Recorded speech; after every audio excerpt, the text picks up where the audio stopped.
Hello, good afternoon. Can you hear me well?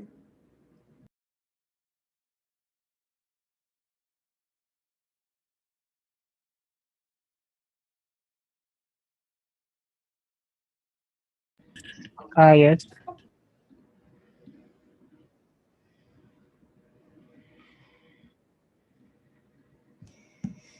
Ayan.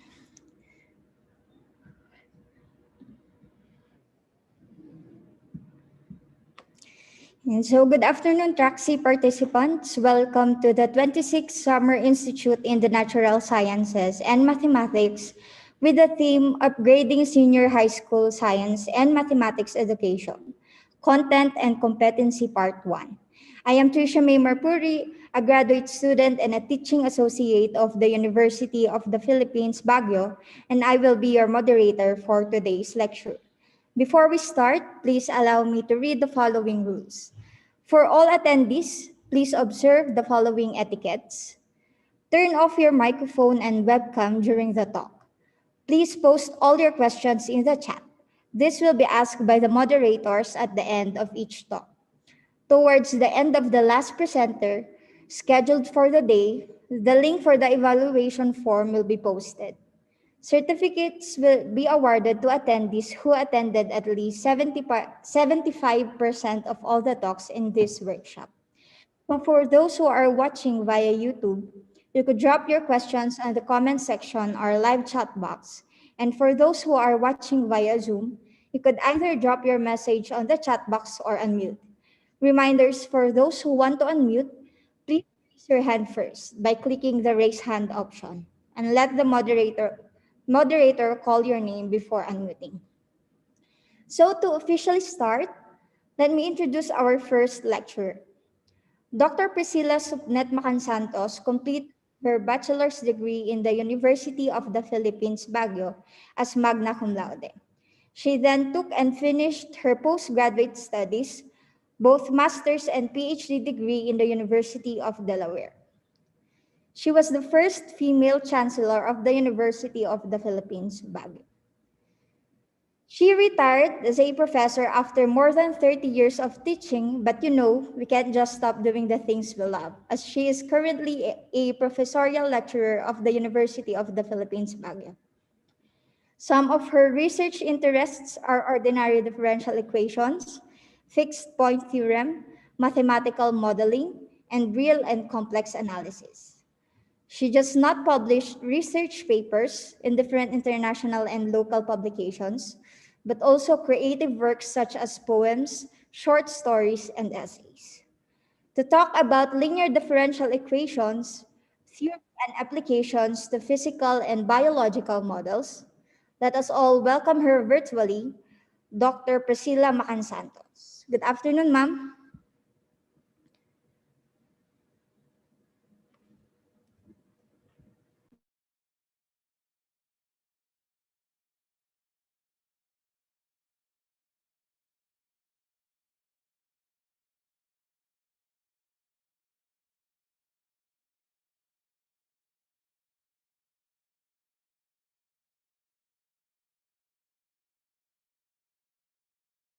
Hello, Ma'am Presi.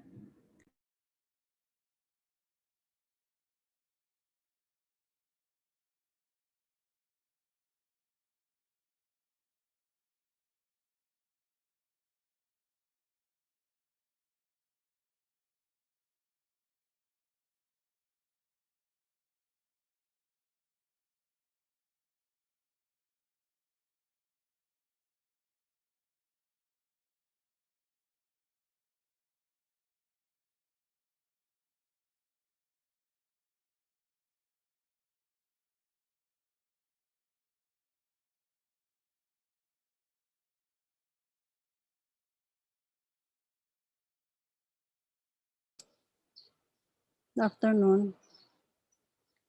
Afternoon, ma'am. Start na? Yes po, ma'am. Sige. So, share na ako. Yes po. Sige. Share screen. Dali ha. Eh, ba't ang dami nito? Dali lang. Pad.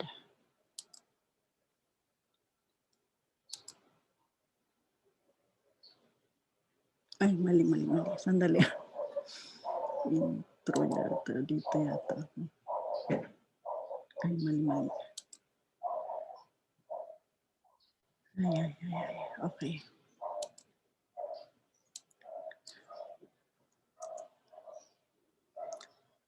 Good afternoon. Nakikita nyo tong slide ko?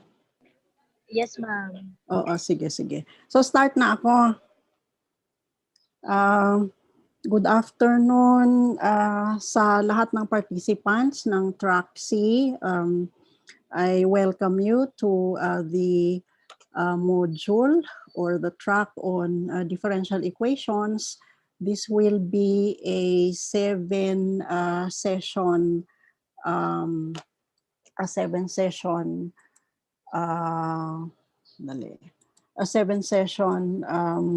module, and we hope that we will learn something for differential equations, at least ready to perhaps teach an introductory course on differential equations. My name is Professor Priscilla Supnet Macan Santos.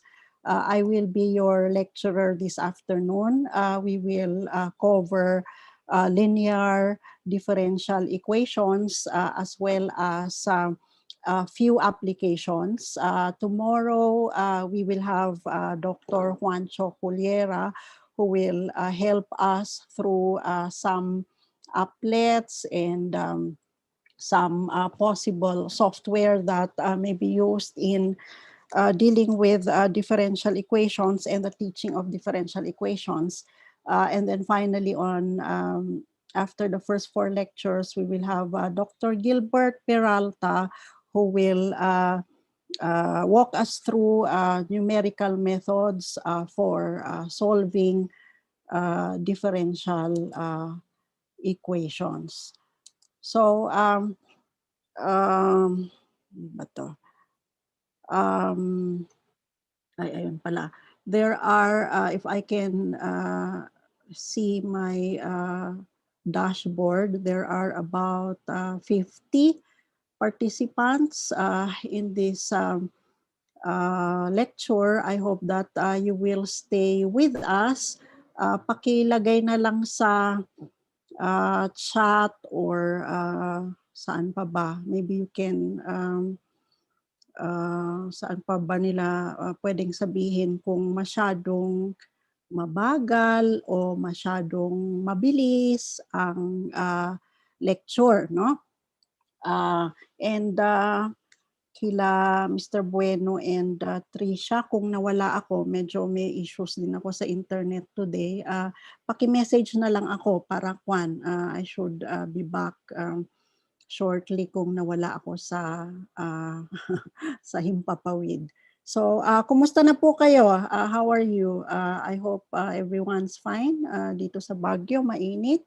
Mainit din siguro sa inyo wherever you are. Maybe later we can have some exchange, and maybe you can tell me where in the Philippines you are. But in the meantime, let me start with an introduction, very short introduction to differential equations. By the way, siguro as maybe a caveat to this course, ang parang prerequisite para maging productive ang ating exchange is a course in calculus, at least, no? We should know what the derivative means, and we should know the product rule, at least for differentiation. My understanding is that in high school, this is already taken up now that we have the K to 12 curriculum. But if for any reason you do not have even the slightest idea of what a derivative is, perhaps you may want to consider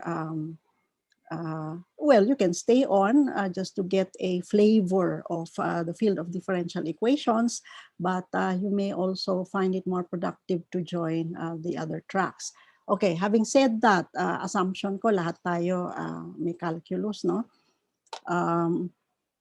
What we will then motivate is to answer is the question, why study differential equations? And there are several reasons that I have outlined here, among which are, excuse me, differential equations, daming applications nito, no? Mathematical models in various fields such as economics, biology, and physics. By the way, itong dinadanas nating pandemic, I'm sure that you have heard as mathematicians about the work that is being done by mathematicians, applied mathematicians and mathematical biologists to model the spread of disease. And naririnig siguro ninyo mga exponential growth, reproduction number, has to be less than 1, etc. Herd immunity. These are all things that one can, in fact, understand more by understanding even the simpler models using differential equations. So differential equations, in fact, came about also because of the work of physicists from way, way back to understand physical phenomena. And finally, the theory of differential equations has spawned many advances in theoretical mathematics. And this, I guess, is the exciting thing for researchers in mathematics. Now, what are differential equations? Well, basically, if for those of you who have had experience with differential equations, you will say, hindi lang naman ordinary ang differential equation. Meron din yung tinatawag na partial differential equation, no? But for the most part, what we will be dealing with initially are ordinary differential equations. And the term ordinary has to do with the fact that the derivatives which are involved in the equations are ordinary derivatives. Why do I say ordinary derivative? This is as opposed to the partial derivative. Alam nyo siguro kung anong ibig sabihin ng partial derivative. So ordinary derivative. Bakit? Kasi iisa lang ang variable. In the equations that we are seeing on screen, the independent variable or the variable that determines the values of all these derivatives is the variable t. We use t normally because in most of the modeling problems, time is the variable that we use to monitor the behavior of a particular phenomenon. So, yung partial differential equation naman, if you're wondering what it is, well, it simply means that these are differential equations that deal with partial derivatives. And if you recall your calculus, no, ang partial derivative ay kailangang gamitin if there are more than one independent variables. For instance, just to maybe give an example, if a function is dependent on time, but also on distance, that we might call, let's say, y, no? Kasi yung x dito is already there, no?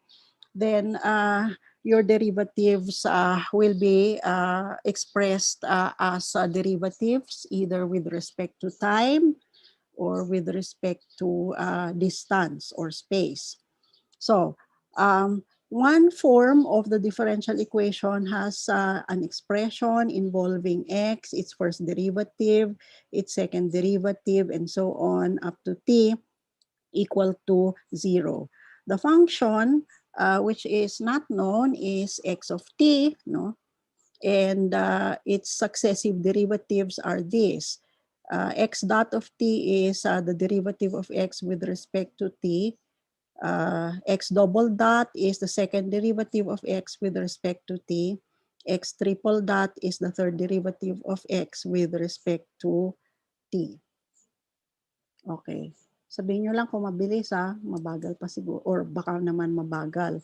Now, we just want to make a distinction between algebraic and differential equations. For algebraic equations, for instance, if siguro magsulat ako ng konti dito.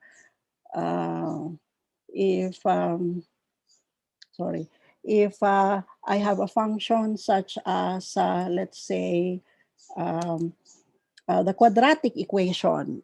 For instance, if I had f of x equals 0, so I have, let us say, ax squared plus bx plus c equals 0. That's a typical algebraic equation. In fact, you recognize this to be your quadratic equation. The solution is a value of the independent variable x. No? So, value yung hinahanap nating solution ng algebraic equation normally. For differential equations though, miski na sabihin natin, let's say the simplest differential equation, x double dot or the second derivative plus x itself is equal to 0. And the assumption here is that x is a function dependent on time. Ito yung kung minsan mas gusto nyo x double prime plus x equals 0. No? Ang solution dito ay hindi na x value kung hindi function itself. For instance, in this case, I can say one solution is x of t equals, I hope you remember the function cosine of t. Kasi kung kinuha ko yung first derivative, x dot or x prime equals negative sine t, di ba? And x double prime will be the derivative of the first derivative, which is, ang derivative ng sine ay cosine, kaso may negative sign doon, so cosine t. So as you can see, kung kukunin ko yung second derivative at i-add ko yung function itself for all values of t, this equation x double prime plus x equals 0 for all values of t. So this is a function, no, function of t. In fact, it has a graph. If you remember yung graph for all t, ang graph ng cosine ay yung cosine wave, di ba? Okay? So, para sa differential equation, ang solution ay function. Para sa algebraic equation, normally your solution is a value or a set of values, real or complex. Okay. Now, the order of ordinary differential equations. Meron tayong tinatawag na order at ito yung order ng derivative of the highest order that occurs in the equation. So for instance here, dx dt, that's of course derivative of x with respect to t is minus x plus a, or dx dt is sine x, or x dot times t plus x squared equals 0. These are all first order. Bakit? Kasi mga derivatives ay of the first order yung nag-occur sa equation. First order derivative, first order derivative, first order derivative. Here, katulad nung binigay ko sa inyong example kanina, you see a second derivative, x double dot, no? So mx double dot plus bx dot plus kx equals 0, or this other equation. Again, you have a second order derivative. So that is a second order ordinary differential equation. Okay. Now, meron din tayong tinatawag na system of ordinary differential equations. Although we'd like to keep this simple, no? Pero talagang eventually one has to deal with systems of differential equations just because many models involve several functions. For instance, yung mga nagbabasa siguro sa inyo ng modeling of epidemics, yung SEIR. Some of you are familiar with this. If you're not familiar with this, don't worry about it. Pero yung S, susceptible, yung E, exposed, yung I, infected, yung R, recovered. No? Nakaka-relate tayo dito dahil sa epidemic na naman. Apat yung variable. So you will have a system that relates each one of these. In fact, they are very much related to each other by the model. But anyway, in the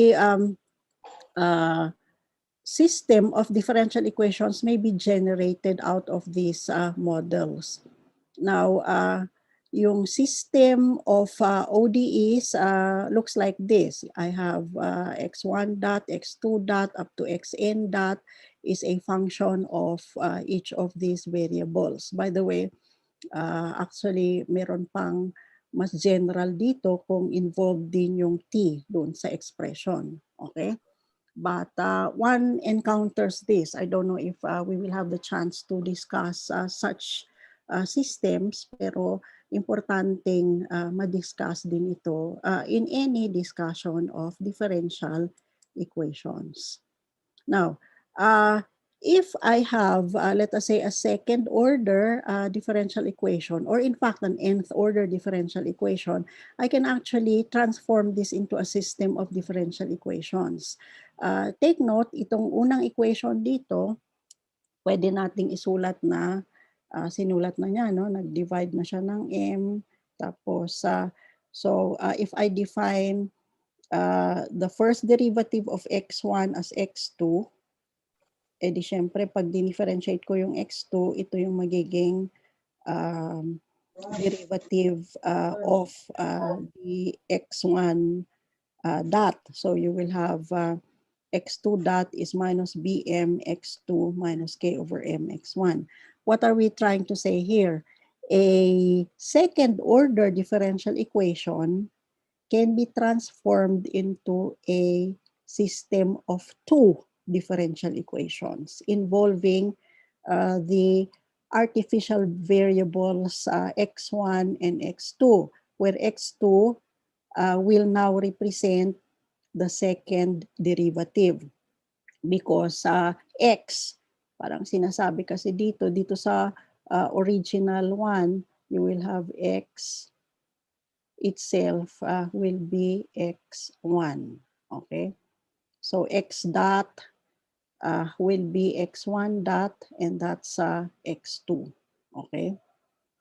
So x2 will be x dot. Ganun lang yung pag-transform. Okay? Well, I don't know. I hope we are following. Pakilagay sa chat kung okay lang yung pace. Yung order ng ODEs. So, every system of ODEs can be written like this, kung autonomous yun. So, yung nasa right-hand side will represent the derivatives of each of these variables. Now, kasi ang nakalagay sa title ng talk ko, linear differential equations. What do we mean by linearity? Linearity of ordinary differential equations. Well, a system of ordinary differential equations or a scalar differential equation meaning isa lang yung function that we're dealing with, is linear if the terms appearing on the right-hand side, no, are simply first order terms of each of the variables x1, x2, up to xn. Hindi pwede yung products ng xi with xj or powers of xi or functions of the variables xi. So pag nakakita tayo ng product na x1, x2, or x1 cube, or sine x1, or log x1, if this appears on the right-hand side, then the system is nonlinear. Why is this important? Well, ang kwan talaga dito, pinakasimpleng i-investigate yung solutions and behavior of linear differential equations. Yung mga nonlinear, normally, hindi natin mahanapan ng closed form solution, kaya nga kailangan ng numerical methods, no? But it is still very important to look at behaviors, for instance, of equilibrium points, even for nonlinear differential equations using linear approximations. Kumbaga, yung tinuturo ko sa klase ko minsan, no? Yung derivative is one way of linearizing the behavior of a function near the point of tangency. No? Kasi gusto natin linear yung hawak natin na phenomenon.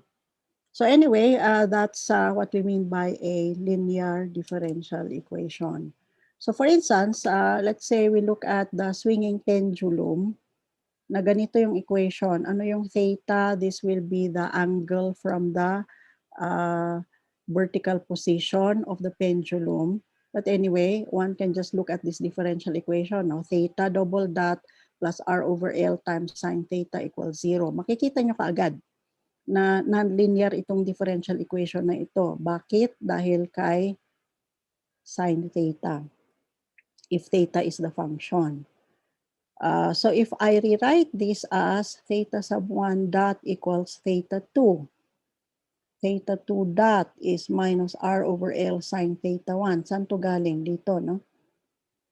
This is nonlinear. Again, we emphasize because of itong si sine theta. Okay.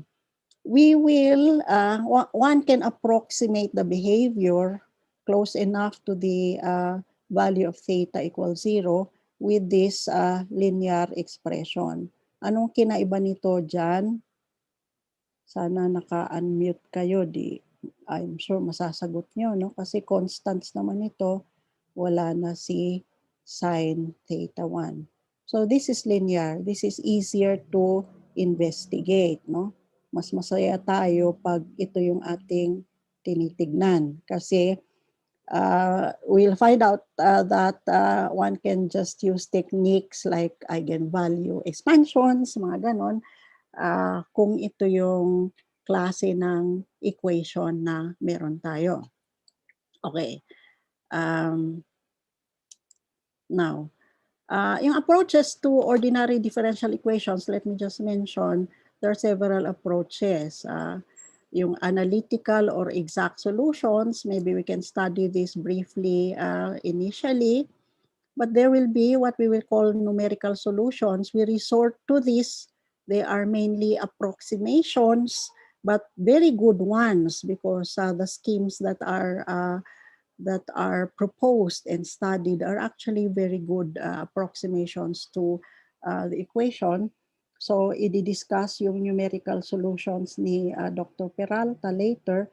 And then there is the qualitative analysis or the dynamical systems approach. What do we mean by this? Well, I hope we have time, but later on, especially for nonlinear phenomena, kailangang tignan natin kung saan nagkakaroon ng yung favorite ko na tinitignan, no? Kung saan nagkakaroon ng fixed point or equilibrium. Okay? Importante ito kasi we would like for a system to go towards an equilibrium. For instance, for disease, we want the model to go towards a fixed point where it is disease-free, or at least merong endemic equilibrium. So gusto nating maging stable yung fixed point na yon. Ayaw nating magkaroon ng tinatawag kung minsan na bifurcation. Well, I mentioned this, although we will not have time to discuss this, but these are things that you might want to think about or look into as you study models, because yung bifurcation, biglang nag-iiba yung behavior. There is a very intricate mathematical theory towards bifurcation, pero tignan nyo na lang as an example, for instance, when you're studying graphs of functions, doon sa nagkakaroon ng inflection point, that's a kind of change in behavior. I hesitate to call that a bifurcation, but that's a type of behavior that we would like to sort of characterize when we talk about bifurcation. Kasi dun sa inflection point, biglang magi-slow down yung rate of growth, di ba? So in that sense, there's a change in behavior. So anyway, so sa ODEs, maraming approaches at hindi hiwa-hiwalay ito, no? Yung analytical, syempre, if it's possible to find exact solutions, but if not, then we can always resort to numerical solutions. And the important thing in modeling is to be able to come up with a qualitative analysis of behaviors, also for forecasting behaviors of certain phenomena that we model using differential equations. Okay. Let me switch to sorry, hindi yun yung gusto ko eh. Another slide, another set of slides. Okay. I hope you're seeing this. Nakikita nyo? Trisha, nakikita ba? Yes po. Okay. So, sige. So, let's, na-mention ko na rin yung analytical, no? Let's look at first order differential equations to get a flavor of what is being done. This is actually a very, parang very elementary topic in differential equations, but a good way to sort of deal with at least exact solutions. So we will look at linear first order differential equations. Okay. Anong ibig nating sabihin? First order, so walang hihigit pa sa first order derivative, dy dx. Sabihin na natin na ang variable dito, pasensya na kayo, paiba-iba yung aking independent variable, pero ang variable dito ay, ang independent variable ay x. Tapos naghahanap tayo ng y solution as a function of x. Okay. And the form of the equation is you have a function involving x, coefficient times dy dx plus b of xy equals c of x. First order, ordinary differential equation. It's linear kasi si y ay hindi function of others, or they do not multiply each other. Okay. So I will look at an interval I containing x between a and b. Pwede namang infinite yung interval, pero pwede ring finite. In this interval, let's assume that the coefficient of the first derivative is not 0, so that I can divide each member of the equation by a of x. No? So dy dx plus b of x over a of x times y equals c of x divided by a of x. Okay. Na isusulat ko na lang na ganito, dy over dx plus p of x times y equals q of x. Siyempre, sinimplify ko lang yung expression for b over a that I call p, c over a I call q. They are continuous on this interval because the divisor A is never 0 on such an interval. So sometimes we say na linear first order, kung minsan ito yung ginagawa nating form, no? The ano ba? The canonical form of the first order linear differential equation. We'd like to solve this. So let's take an example and then we will illustrate how to solve this using what we call the integrating factor. So suppose I have y prime equals x minus 4xy. Ang independent variable is x, y is the unknown function. Okay.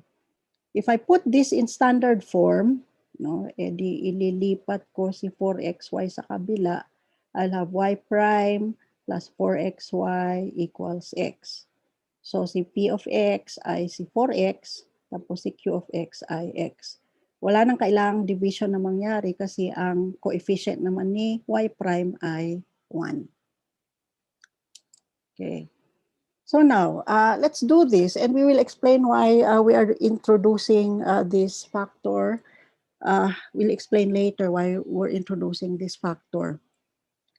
I take both sides of this equation and I multiply both sides by the exponential, yung natural exponential ito, e to the 2x squared. I hope that we've taken up in calculus the fact that if I have a function like e to something, e to the u of x,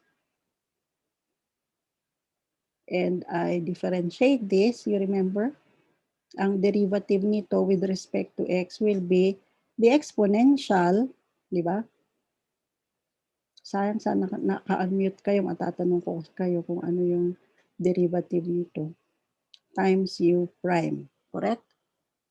So, kung e to the x lang, ang derivative niya ay siya mismo. That's what's special about the exponential function. Anyway, let's multiply both sides by e to the 2x squared. Ang u dito ay si 2x squared, di ba? So, I will have y prime e to the 2x squared plus, andun si 4x kasi, 4xy times e to the 2x squared equals x e to the 2x squared. So, the original differential equation remains as is, except that I have introduced this factor here. Okay? And why that particular choice? Well, I hope that you remember yung product rule for derivatives sa calculus, no? Sa calculus. Anyway, kung titignan mo, kung iimbestigahan mong mabuti yung nasa left-hand side, that is actually the derivative of the product of two things, ni y at saka nitong object na ito, this expression that I introduced. Kasi kung mag-product rule ka, hindi ba, i-differentiate mo muna yung isang factor, si y, so you have y prime, tapos hold the second factor constant, you have e to the 2x squared, plus, because of the product rule, si y naman ang stationary, kumbaga, tapos i-differentiate mo si e to the 2x squared. Ano ang derivative ni e to the 2x squared? Siya mismo, ito, si e to the 2x squared, times, nabura ko yung times the derivative of the exponent of the exponential, which is 4x. Kaya, ito mismo, itong left-hand side, ito mismo, right, is actually that. Okay? Of course, the left-hand side, ganun pa rin siya. Right? Okay? And why is that a nice thing? Why is that a nice thing? Because now, we can do what we did in calculus, which is, I can integrate both sides, kumbaga, no? With respect to x. Of course, you have to introduce a constant of anti-differentiation. But if I do that, after I integrate, I will have, kasi ang integral ng derivative, you remember, is the integrand. So, ito na siya. Ito ito yung integral nito. Tapos, ang integral naman sa kabila, of course, we'll have to do integration here. Pero you can do integration by substitution. Kasi, if you let u be 2x squared, then du is 4x dx. Diba? So, ang integral nito ay 1/4 e to the 2x squared plus c. Alright? A constant of anti-differentiation. Now, tapos na ba tayo? Actually, hindi pa. Kasi ang hinahanap ko ay y. So, ang gagawin ko, magdi-divide ako both sides by e to the 2x squared para mahiwalay si y. And I have y equals 1/4 plus the constant c times e to the minus 2x squared. Bakit minus? Kasi nag-divide ako ng 2x squared. Okay? Masyado bang mabilis? Dali tingnan ko. Wala naman. Okay. Dali lang. Makahingi ng copy ng lecture. Sige. Okay. All right. So, let me just specify one thing in this example, by the way, no? What will I specify? Pag nag-integrate tayo, katulad nung sa calculus, di ba? Pag nag-integrate tayo, huwag niyong kakalimutan itong si constant. Si C, yung constant of, tawag natin constant of anti-differentiation, C. Kasi, kung kinalimutan natin itong si C, pag nag-divide na ako finally, nawala na ito, isang solution lang ang mahahanapan nyo. Yung kuminsan, trivial solution pa nga, y equals 1/4. Bakit? Of course, if I substitute into this original equation, if y is 1/4, then anong derivative ni y? Y prime equals 0. Tapos you'll have x is 1/4 plus 4 times 1/4 times 4 times x times 1/4. So, x minus x lang yon, which is 0. But that's trivial. Ito ang tinatawag nating family of solutions. Kasi ganun ang lalabas. Actually, maybe I should have emphasized that earlier. You have a family of solutions for the differential equation, which becomes a single solution, perhaps, if we specify what we will call an initial value. Family because of this C. Different values of C, iba-iba din yung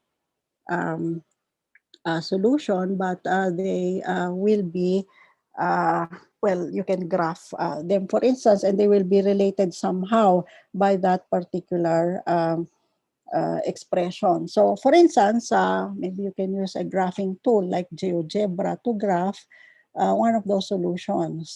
This is the graph of 1/4 plus e to the minus 2x squared. No? Ang inassign ko na value ng c ay 1. Kung iba ang value ng c, iba na naman. But as I said, kung nakalimutan natin yung kung nakalimutan nating idagdag si C, iisa lang yung solution na mahahanap natin at yung pa ay trivial solution, y equals 1/4. So, ganyan lang yun. Maybe a straight line, y equals 1/4. But there is a host of other solutions, no? A family of solutions to the equation. Okay. So, tignan natin yung kwan. Kasi of course, I just gave that as an example. But let's look at a special form, for instance, of the linear first order differential equation. Y prime plus AY equals Q of X. If the coefficient for the function Y is a constant such as small a. Okay. Kung ganyan siya, suppose I let V, meantime, be what I will call an integrating factor. Okay? And yung integrating factor nga, I think you get the sense now, the idea. You get the sense that, well, it's something that I will multiply both sides with so that I do not change the differential equation. At the same time, the quantity on the left is something that is ready for integration. Kaya nga ang tawag natin integrating factor. So, if I let V be equal to e to the ax, and I multiply both sides by e to the ax, this is what I will get. Y prime times e to the ax plus a e to the ax times y equals q of x e to the ax. So everything legal, no? Kasi basta wag niyong kakalimutan na kung ano yung minultiply natin sa left, ayun din sa right, syempre, di ba? You know that from teaching the equations, not just differential equations. So now, diniretso ko na to, makikita nyo na itong nasa left ay derivative ni y at saka e to the ax. Bakit? Kasi kukunin ko pag nag-differentiate ako muna dito, no? Ignore muna the integral. Pag differentiate mo ito, differentiate mo na y, tapos e to the ax is stationary. Plus, using the product rule, y is stationary, you differentiate e to the ax, its derivative is e to the ax times the derivative of ax, which is a. So, sakto that you have the derivative of that product. Of course, you still have this on the other side.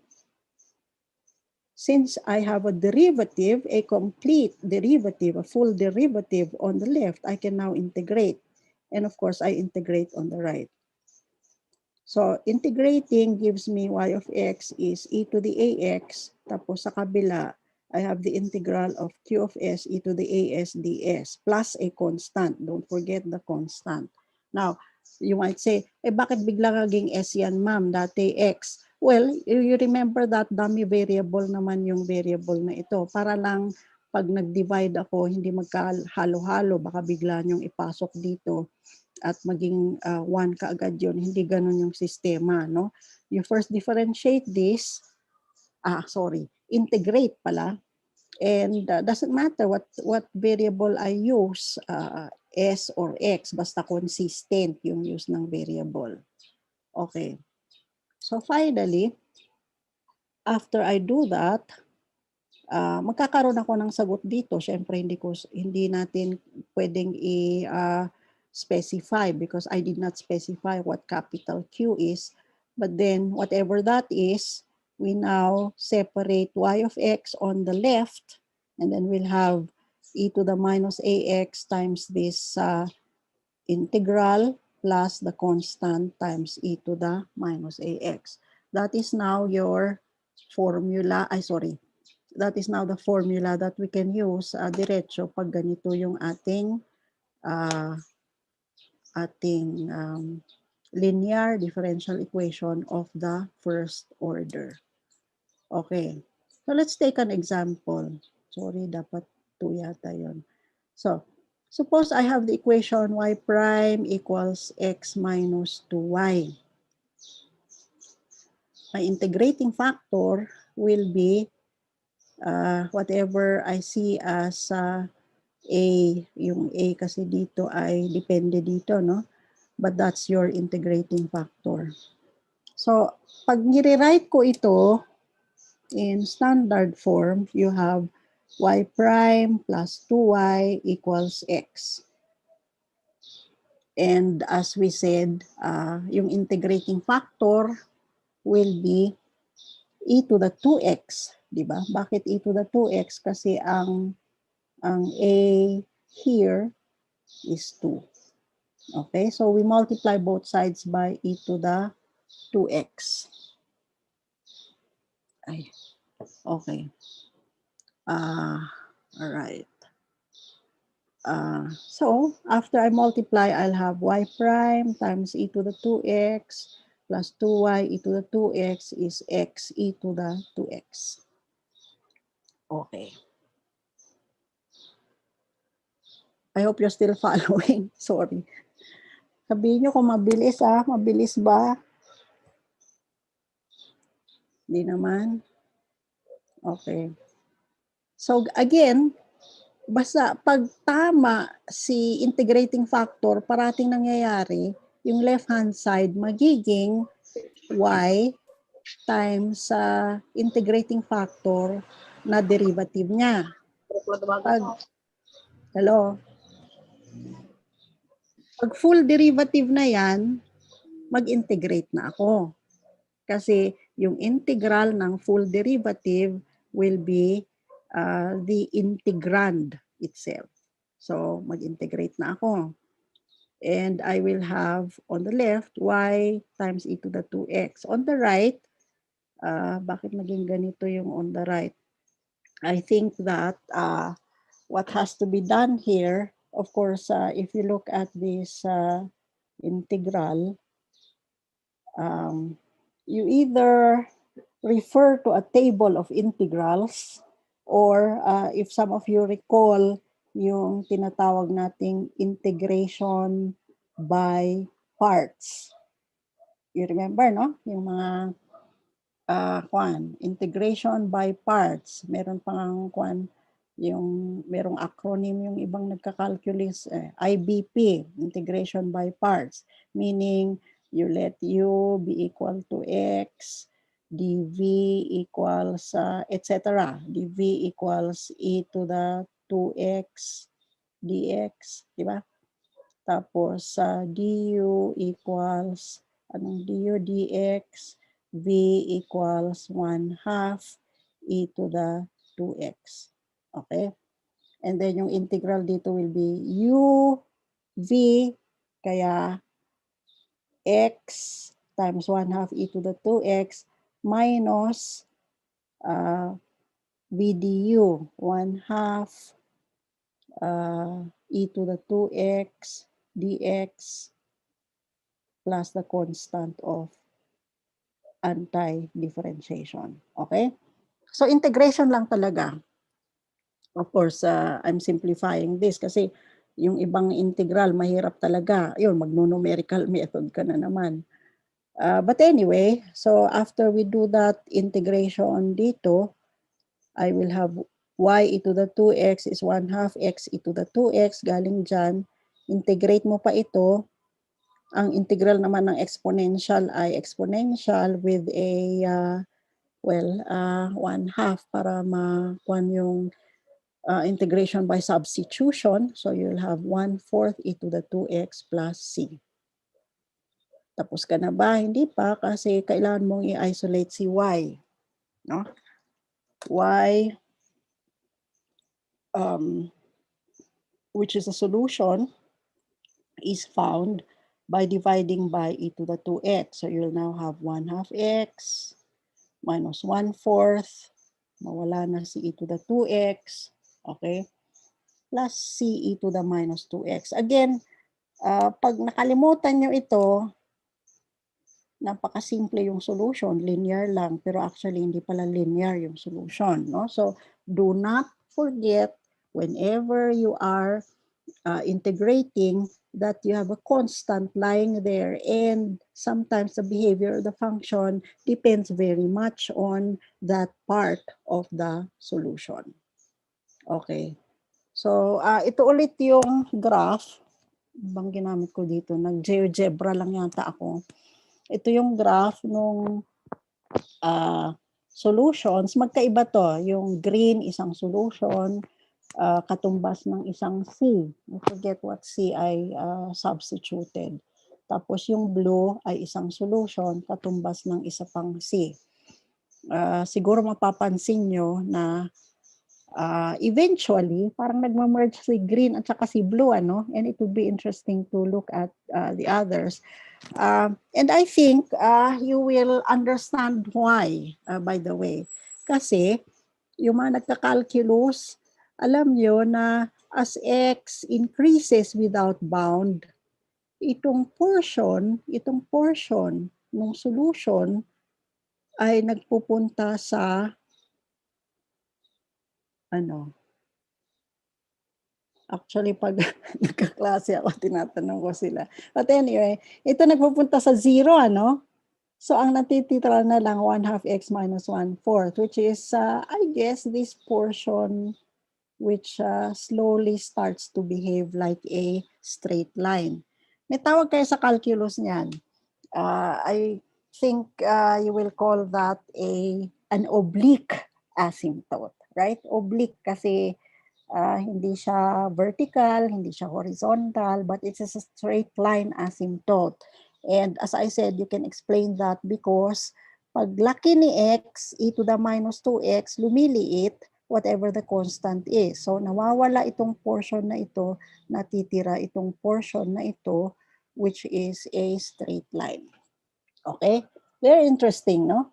Yung behaviors ng solution. So I'd expect, for instance, kung magpapadrawing ka ng iba sa iyong estudyante, mag-drawing lang siguro sila ng ganyan din, di ba? Ganyan din. Depende sa initial values. Sorry, medyo pangit yung kwan kasi mouse lang yung ginagamit ko. Anyway, okay. So now, let's go to the general case. Kasi kanina, specific case lang, no? E paano kung y prime plus p of xy equals q of x? Si p of x hindi constant. Kanina pag p of x was a, kung a yan, ang integrating factor natin, you can just jump ahead and say that's the integrating factor is e to the ax. Naririnig niyo ako, class? Class, sorry. Yes. Anything? Sa problem? Sorry. Tignan ko sa chat, sandali. Hindi ko makita. Sorry, Junius, may problema ba? Trisha? Wala naman po. Wala naman, okay. So, basta sabihin nyo na lang kay Trisha kung may problema para ano. So, if p of x were a, the integrating factor, as we said, was e to the ax. But if p of x were something else, let's parang i-derive natin para lang yung integrating factor. Ganito yung gawin natin. Maghanap tayo ng v so that y prime v plus p of x, y times v is the derivative, a full derivative, y times v. Kasi yun yung gusto natin puntahan. Okay. So, if I rewrite the left-hand side, I'll have y prime times v plus p of x, y times v must be, kung gamitan ko itong nasa right ng product rule for derivatives, ito. E di syempre, y prime, v is stationary, plus y naman ang stationary, times v prime. Dapat ganyan yung itsura nito kung tama yung V na nahanap natin. Okay. But now, pag itong second line, tignan nyo, ito at saka yan magkapareho. So, pwede kong i-cancel, di ba? So, P of x, y of x will be y of x times v prime of x. Ay, sandali. Iniwanan ko na pala si P of x, y dyan. So, mag-divide na ako ng V. Tama? Okay? Kasi kanina, PYV equals YV prime. So, PY equals YV prime divided by V. So, kung i-cancel ko ulit si Y, alright, let's assume that y is not equal to 0, I will now have p is v prime over v.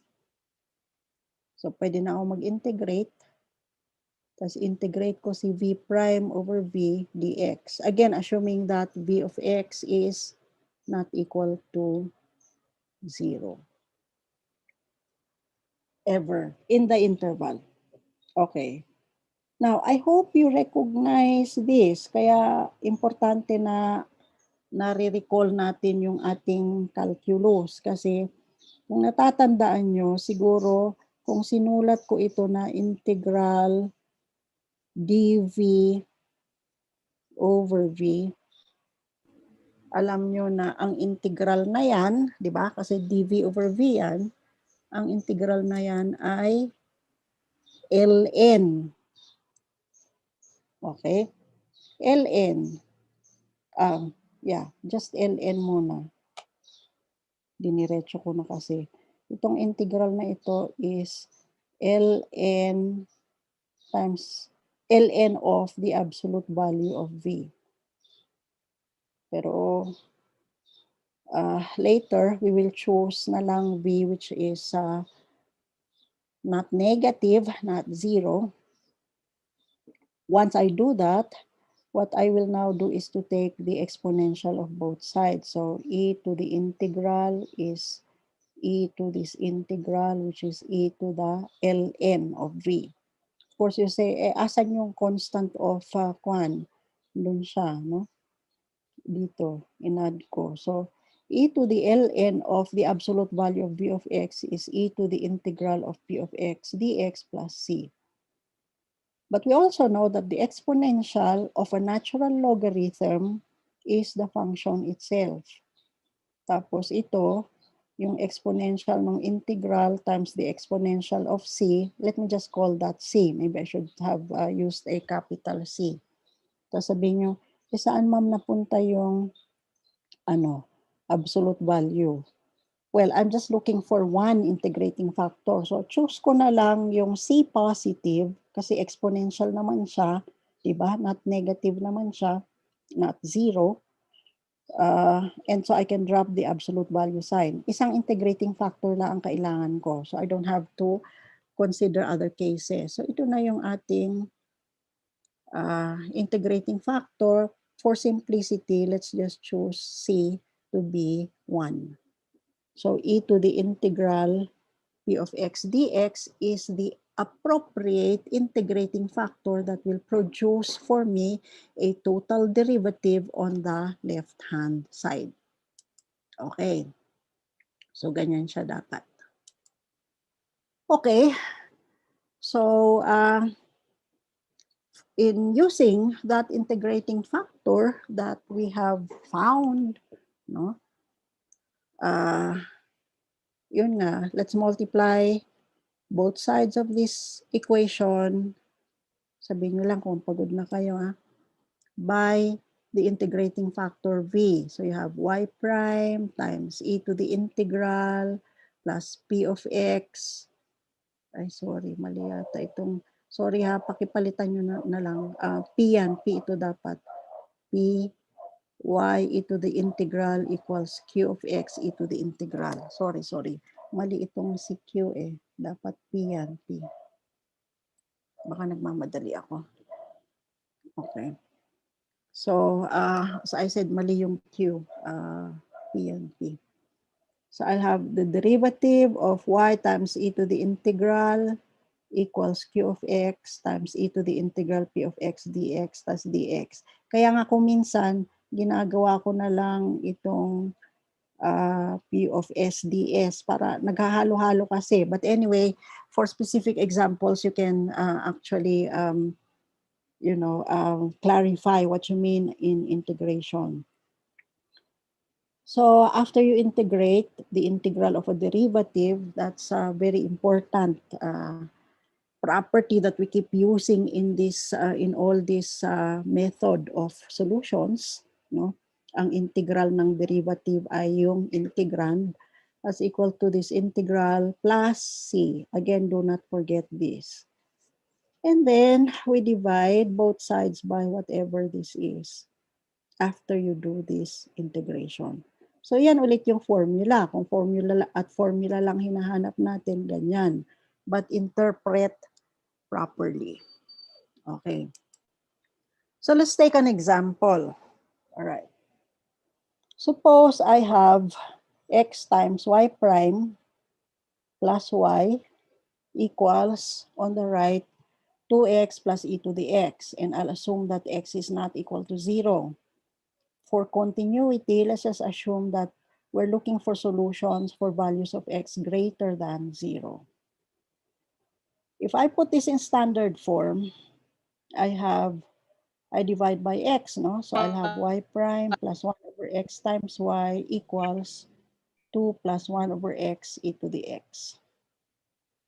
Okay, mabilis ba? Sorry, mabilis. Basta divide by x.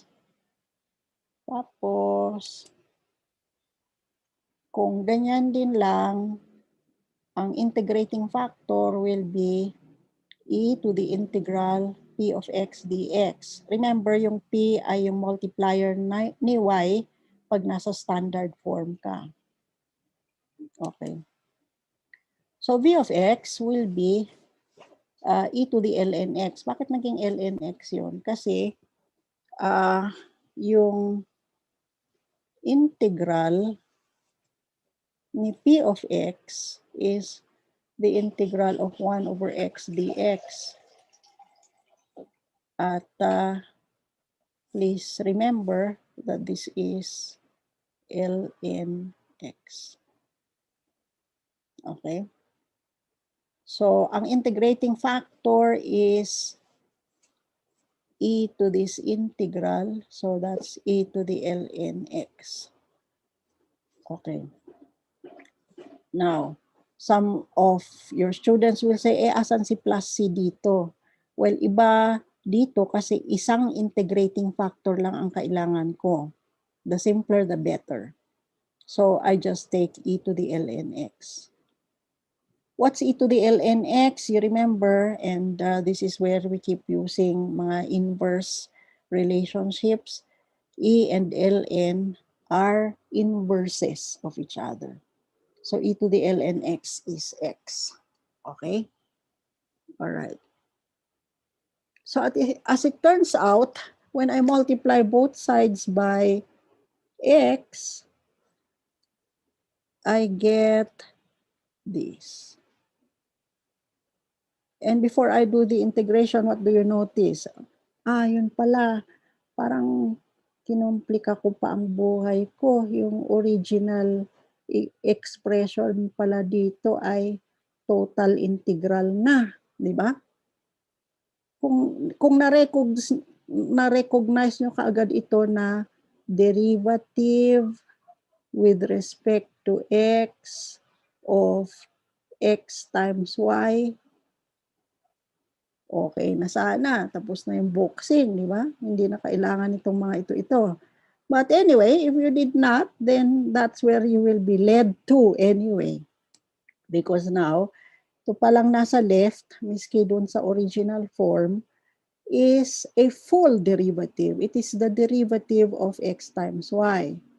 At this point, kakasolve natin, I hope you realize that the reason why we are looking for an integrating factor is because we want yung si y prime to be involved with something that makes it a full derivative after multiplication so that the full derivative can be integrated.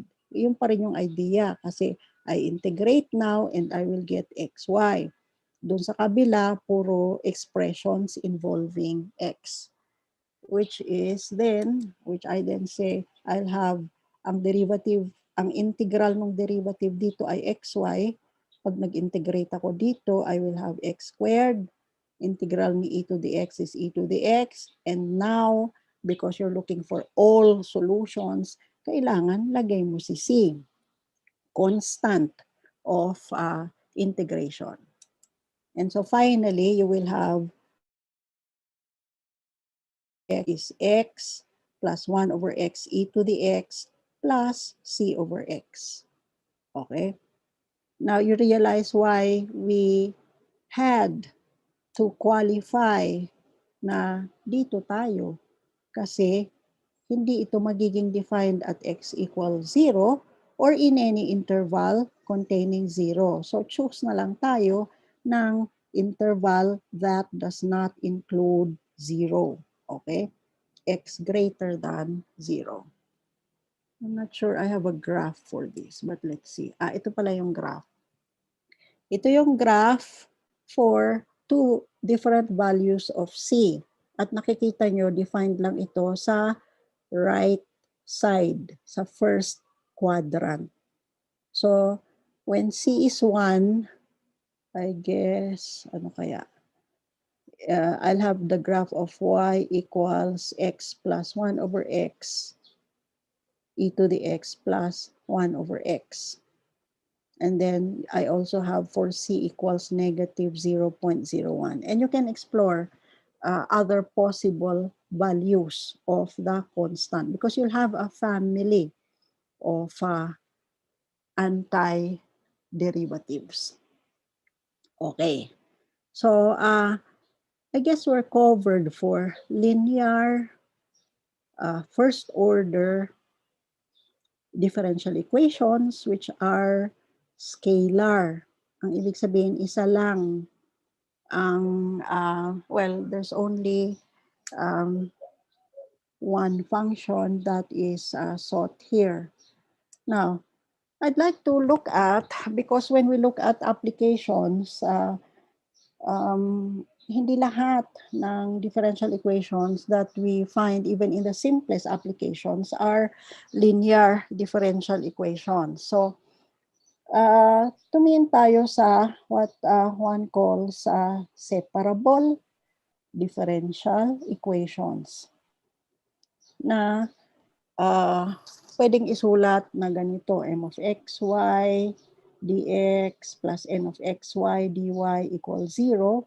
And suppose I can put this into this form, a of x dx plus b of y dy equals 0.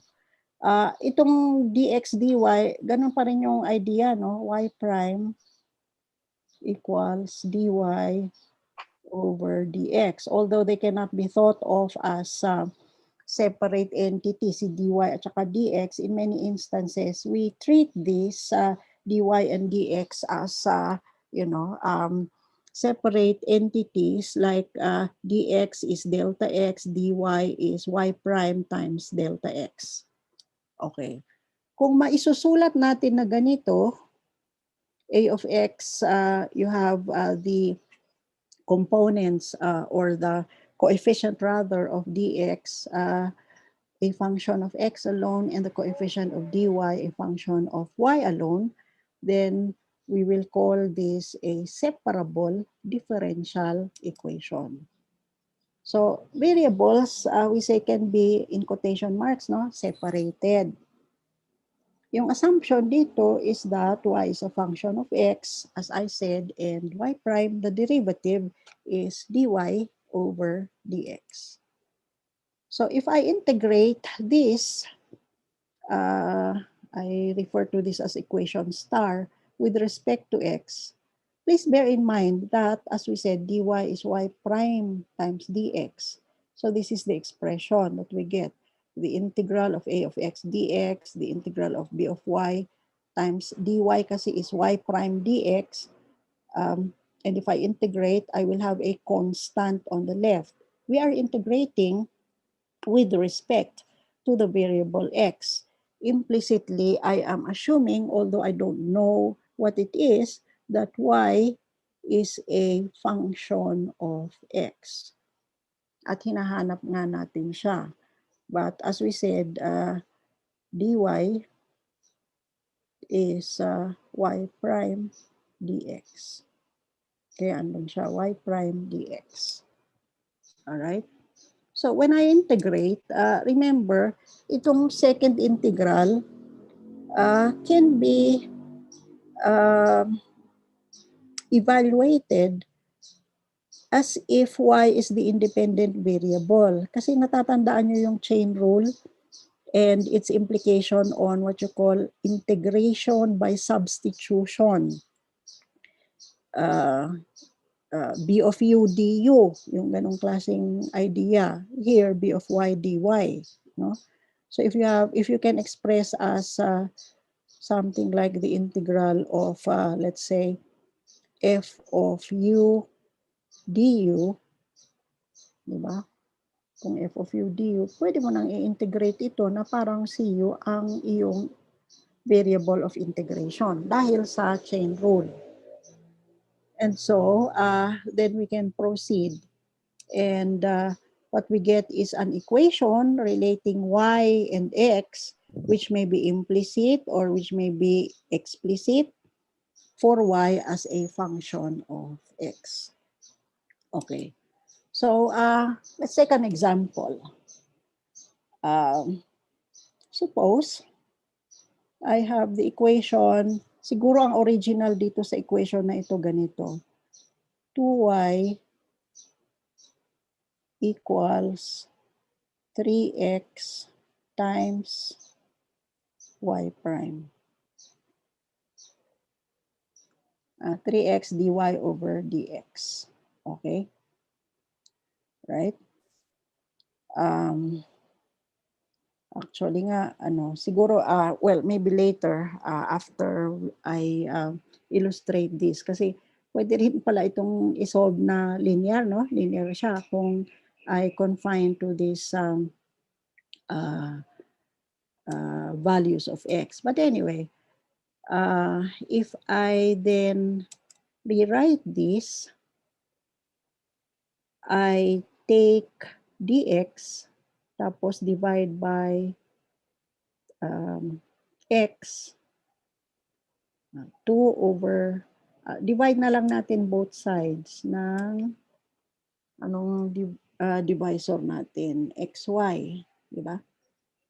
xy. Divide ko this side by xy, divide din that side by xy. I'm assuming that neither x nor y is equal to 0. So, i-confine na lang natin sa intervals na ito. I will then have 2 over x dx is 3 over y dy. Okay? So, na-separate ko na yung variables. I mean, this at saka yan. All x, all y. And if I do that, I can now integrate here and integrate there. Malinaw ba? Sabihin niyo kung hindi niyo nakikita. So I have ln of x. Actually, dapat ito. 2 ln x equals 3 ln y plus k. Diba? Pwede ko na i-drop yung absolute value sign kasi kung naman, diba? Ito yung assumption x is positive, y is positive. Alright. Kaya lang ang 2 ln x ay ln x squared. Ang 3 ln y ay ln y cubed. So ln x squared equals ln y cubed plus a constant. Okay. Or if you take exponentials of both sides, you'll have x squared equals y cubed e to the k. Or x squared minus y cubed e to the k equals 0. Okay? Ito, siguro pwede kang kumuha ng square root, pero actually, this is defined, yung graph ko pala mali kasi I take x to be greater than 0. So, you can just say you can take square roots of each or what, but you have an implicit expression relating y and x. Put down the exponent. And then, so, if I let c be e to the k, I'll have x squared equals c times y cubed. Okay? Trisha, sabihin mo kung may problema ha. Sige po, ma'am. Mm-mm. Ito yung graph, pakiburan nyo yung inassume ko pala na x is greater than 0. Pero kung in general, I had x squared equals y cube, siguro, ito yung isang portion, pero pakiburan na lang yan. Kung I assume that x is greater than 0, ito yung isang portion. If I assume that c equals 1. By the way, balik ko nga dito. Meron akong suggestion na gawin nyo habang ako ay baka malubat ako mag-charge. Ito, paki-express natin 3x y prime, diba? 3x y prime, kasi dy over dx, no? Minus 2y equals 0. Tama ba yun? 3x dy over dx minus 2y equals 0. Or, my next question is this also linear? Baka naman pwedeng lusutan natin yung pagiging separable niya. Is this linear? If I assume that x is greater than 0? It is, right? Kasi pwede kong isulat ito na y prime equals 2 over 3x or 2/3 1 over x. Sorry. Y prime minus pala. Asan na yung aking pambura? Y prime minus 2/3 1 over x y equals 0. Right? Okay? O sige. I'll give you 1 minute to look for the integrating factor. Meron, no? Tapos, solve natin using the scheme that I introduced earlier. Okay, 1 minute. Sana merong mag-volunteer na. Ay, kaya lang di kayo pwedeng ko na, no? But maybe, sige, pakigawa nga class. Andito pa rin naman siguro kayo, no? Trisha, andyan pa ba sila? Andyan pa sila? Wala na.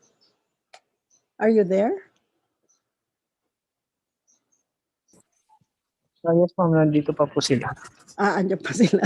O sige, pakipasolve nga, Juniors. 1 minute para ikabit ko lang yung aking charger, ha? Sige po, ma'am.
Okay. Nakuha nyo na yung kwan? Yung integrating factor. Kunin natin yung integrating factor. You're still here. Junior, andyan sila? Yes po. Yes, ma'am. So, ang integrating factor will be, ano, e to the minus the integral 2/3 times 1/x dx. Right? Okay.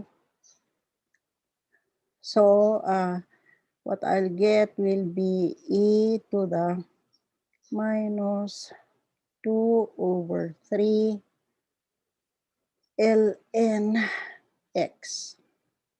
Plus c dapat, pero ignore na lang kasi isang integrating factor lang naman yung hinahanap natin. So, ganito na lang. E to the ln x raised to the minus 2/3. Tama? You're still following? Tapos, ang e to the ln x ay, nakamute yata kasi kayo. Sayang, sana hindi kayo nakamute. E to the ln x will be x, di ba? Kasi ganyan siya. To the negative 2/3. Paano bang x to the negative 2/3? 1/x to the 2/3, di ba? 1/x to the 2/3 yata. Tama ba? Correct? Is the integrating factor. Is that right? So, asan na ako? So, andito na siya, no? Yung original, sorry, wala yata akong space. Yung original equation, let me go to the next slide na lang. Doon na lang ako mag-ano. Yung original equation, dito na lang ako magsulat, no? Was y prime minus 2/3 times 1/x y equals 0 ba yun? So, i-multiply natin siya ng 1/,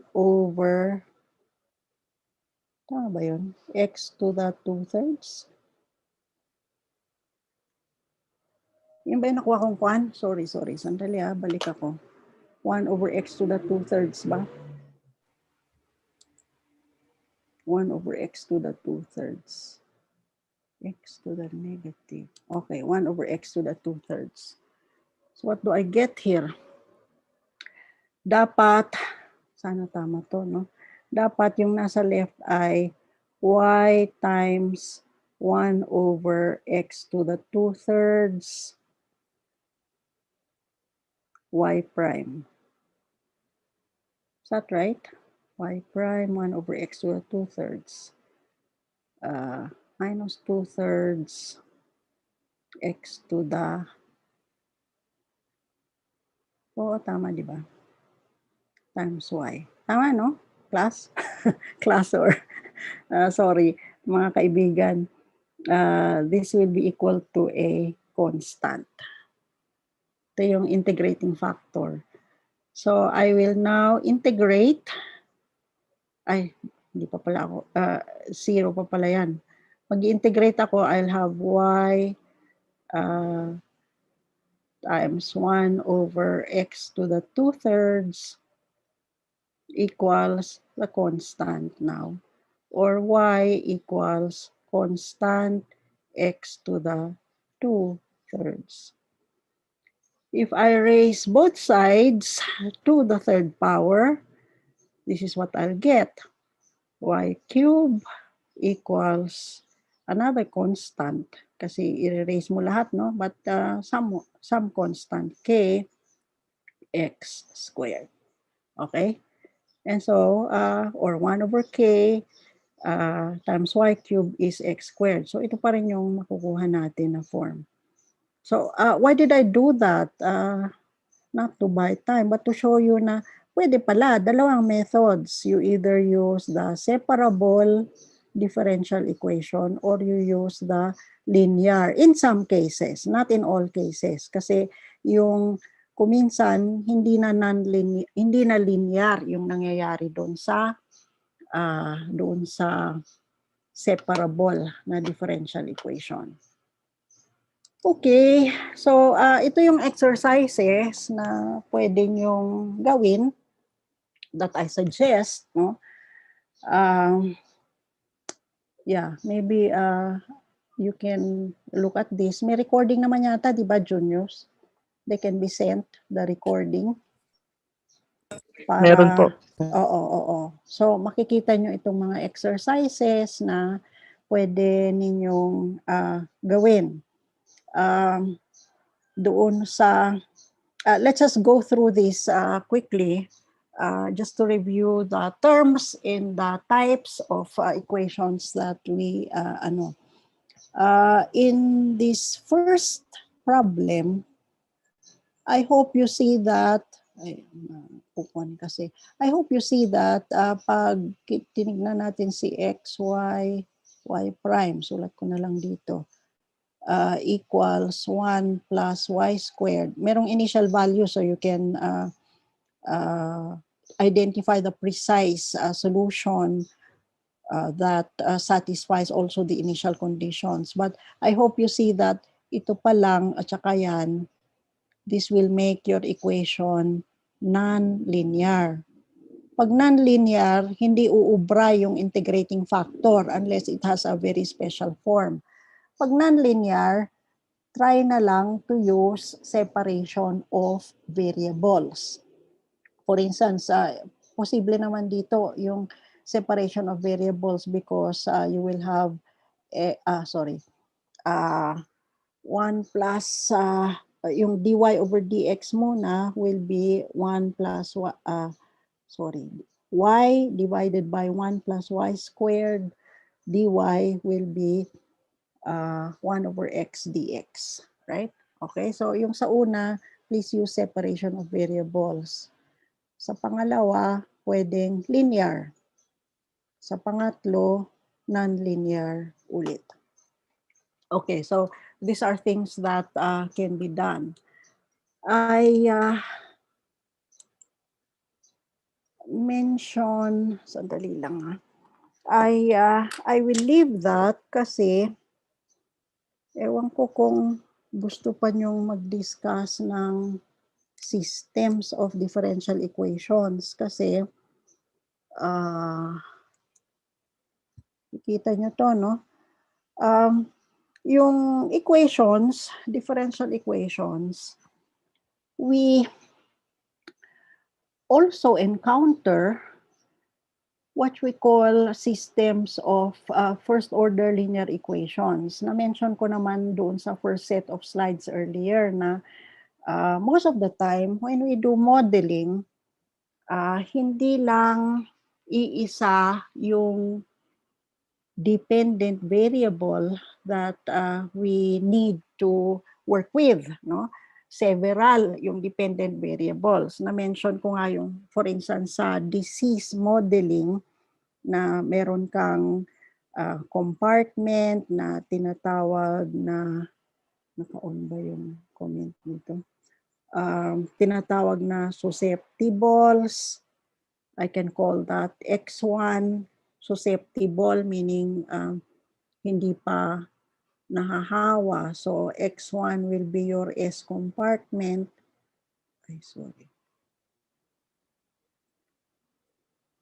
Tapos meron kang mga na-expose na. I will have another compartment, exposed. Meron infected na talaga. Okay, another compartment.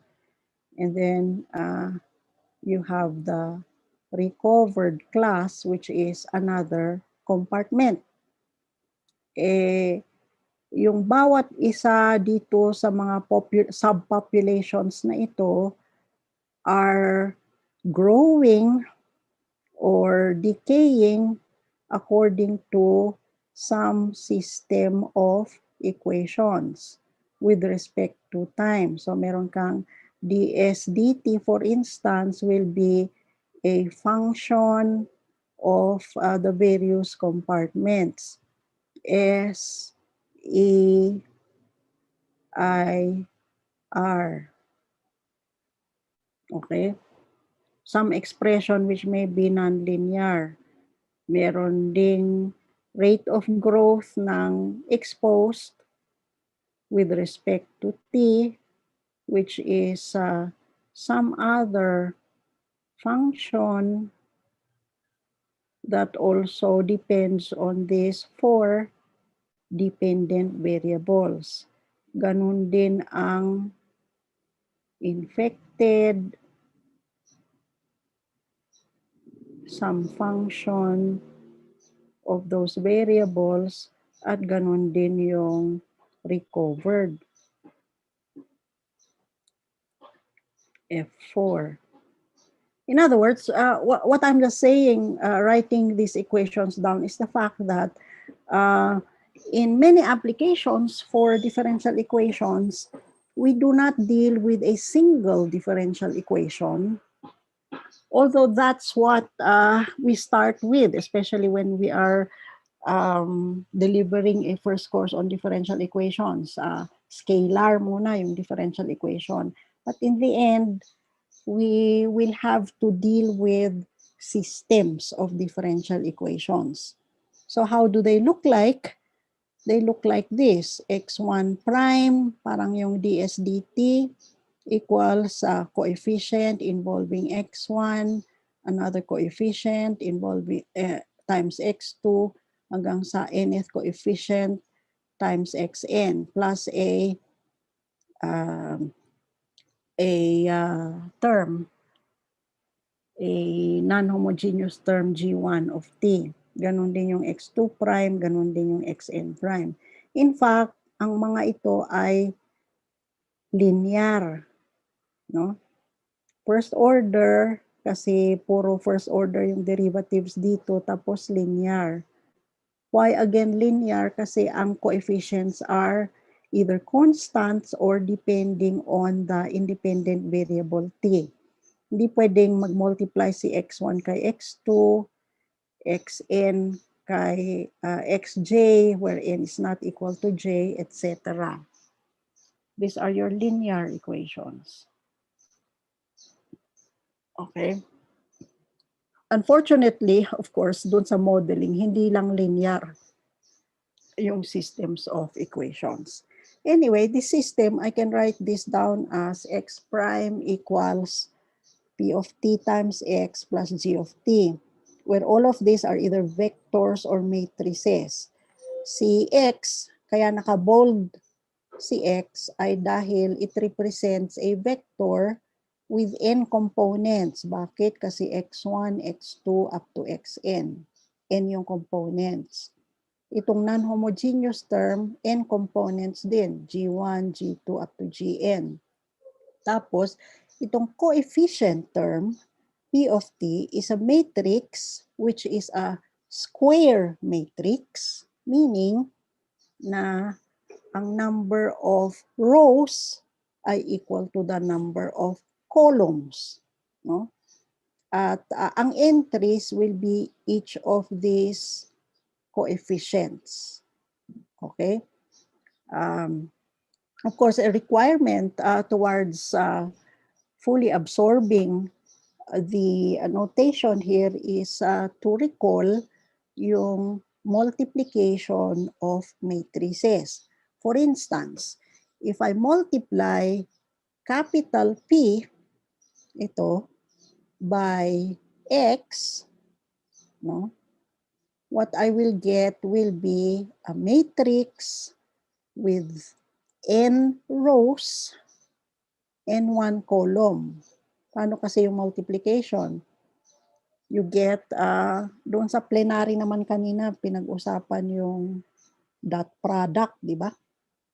You get the dot product of the first row with the column of X.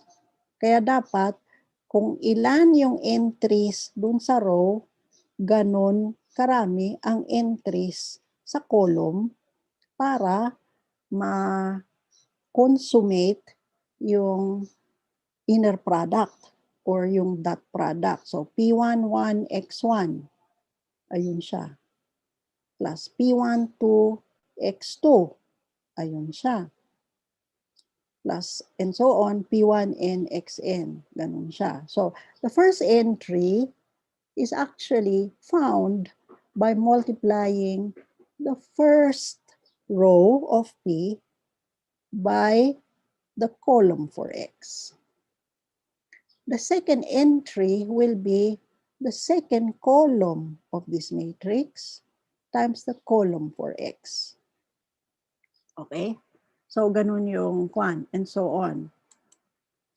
And then we can talk about vector solutions of an ordinary differential equation system, meaning a vector x, which we denote by phi of t, is a solution to this system if yung components ni phi, namely phi1 of t, phi2 of t, phi of t, satisfy the system of equations.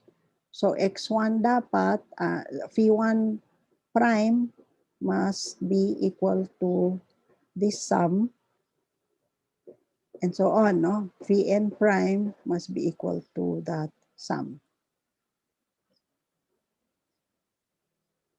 Nasusundan pa ba natin, class? Okay. So let's take an example lang, an example. Maybe we will not take everything up, or maybe we will continue. Anong oras yung break, juniors?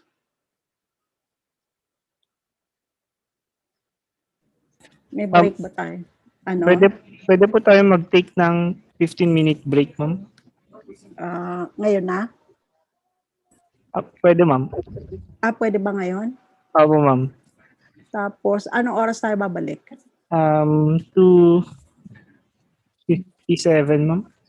3 o'clock na lang. Sige po. Oo.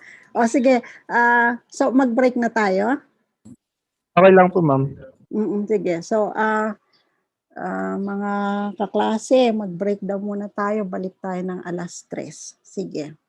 So, ikwan ko muna ito. Siguro. Hello, ma'am. Pwede Ano? naman pong naka-ano na lang, ma'am. Naka-open na lang. Naka-open na lang. O, Opo. sige, sige. Okay, okay.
Sige. Ay, can you, Kwan,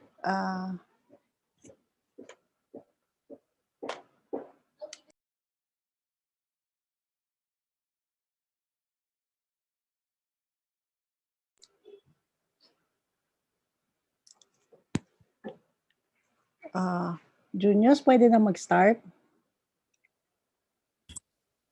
Yes, ma'am. Oo, sige, sige. Andito na kaya sila? Andito na, no? Opo, ma'am. Oo, sige. Okay, so kanina, just to, again, go back to, ito, kwan lang, patikim lang dun sa systems kasi baka dun sa numerical methods, ma-introduce na rin yung how to solve systems of differential equations, no? So, for instance, if I have this example lang para makuha natin, ano, although we cannot cover everything, x prime equals p of tx. This notation, naka-comment ba ako? Yeah. This notation just means that I have x1 at saka parating ano kasi ito, x2, ganyan. x1, x2, tapos derivative of the vector with respect to time will be equal to ito, 1, 1, x. Si x kasi is x1, x2, no? So basically, you will have x1 plus x2, yung unang entry. How is that so? Kasi 1 times, think of this x as x1 at saka x2 na vector. So how do you multiply? 1 times x1 plus 1 times x2. Yun yung first entry. Tapos yung derivative ni x2 will be 4 times x1, ito, plus 1 times x2. So it's just a compact way of writing two differential equations relating x1 and x2. Derivative of x1 is x1 plus x2. Derivative of x2 is 4x1 plus x2. Okay. Of course, yung solution will have to be a vector na yung first component niya ay x1 at yung second component niya ang x2. Ang claim natin, you have this vector whose first component is e to the 3t and whose second component is 2e to the 3t is a solution. Again, a more compact way of writing this is I have the vector 1, 2, each entry multiplied by e to the 3t. Okay. So how to see that this is a solution? What we do is to substitute for x itong si e to the 3t, 2e to the 3t. If I multiply, okay, ito, 1 times e to the 3t plus 1 times 2e to the 3t, you get 3e to the 3t. First entry. Second entry will be 4 times e to the 3t plus 1 times 2e to the 3t will be 4 plus 2e to the 3t or 6e to the 3t. If you check this out, if I multiply out 3, no, you will have 3e to the 3t, 2e to the 3t. I claim that this is x prime. Kasi ano ba ang x prime? Kung ito si x, kasi yan yung kine-claim natin na solution, yun, ang derivative will be the derivative of each entry. So, i-differentiate ko si e to the 3t, yun ay 3e to the 3t. Habang pag dinifferentiate ko itong si 2e to the 3t, ang derivative niya ay 2 times 3 or 6e to the 3t. Which is exactly yun. In other words, x prime equals p of t times x. So yung solution ng system, if it's a system of two differential equations, will be a vector with two entries. Okay? So, wala namang ikinaiba ito doon sa previous one na ang tawag ko minsan scalar differential equation, except that you will have entries, you will have vector solutions rather than just a single function, which we sometimes refer to as a scalar solution. Okay. Para dun sa homogeneous case, let me see. Ang magiging gusto nating gawin ngayon ay to look at how to generate solutions, no? Not just being given solutions themselves. So if I was dealing with an n by n, a system of n differential equations, actually what is established is that you will have n linearly independent solutions. Iba-iba and linearly independent. Of course, we have to elaborate on that, but I don't know if we really have time to do this. But for those of you who've seen systems of differential equations, you will remember. Anyway, there is something interesting about itong mga solutions na ito for homogeneous differential equations, which are systems of differential equations. No? When I say homogeneous, yung g of t ay nawawala. Wala yung inhomogeneous term. So I have a system like this, p of t times x, and suppose I have two solutions, x1 and x2. Both are vectors. If I take a linear combination of these two, c1x1 plus c2x2, where c1 and c2 are arbitrary constants, the linear combination is also a solution. That's good, no? That's what you call, by the way, the principle of superposition. And this is for homogeneous systems of differential equations. Linear. Ito yung maganda sa linear. Kung hindi siya linear, hindi nag-hold yung principle of superposition, which tells you that I have two solutions, x1 and x2. I take arbitrary constant times x1 plus arbitrary constant times x2. Their sum is also a solution to the homogeneous system of linear differential equations. Here's an example. Suppose I have x prime equals 1, 1, 4, 1. Katulad kanina, ito yata yung ating system kanina, no? And, excuse me, and I verified that itong si x1, chinek natin ay solution siya nung system na ito. You can also verify that this is a solution as well. How do you verify that? E di i-substitute for first component itong e to the minus t, second component yung minus 2e to the minus t. If I differentiate this, for instance, lagay ko na lang dito sa taas. If I differentiate this, ang derivative ni first component will be, so let's take x prime. I'm looking at the second vector. X prime is minus e to the minus t.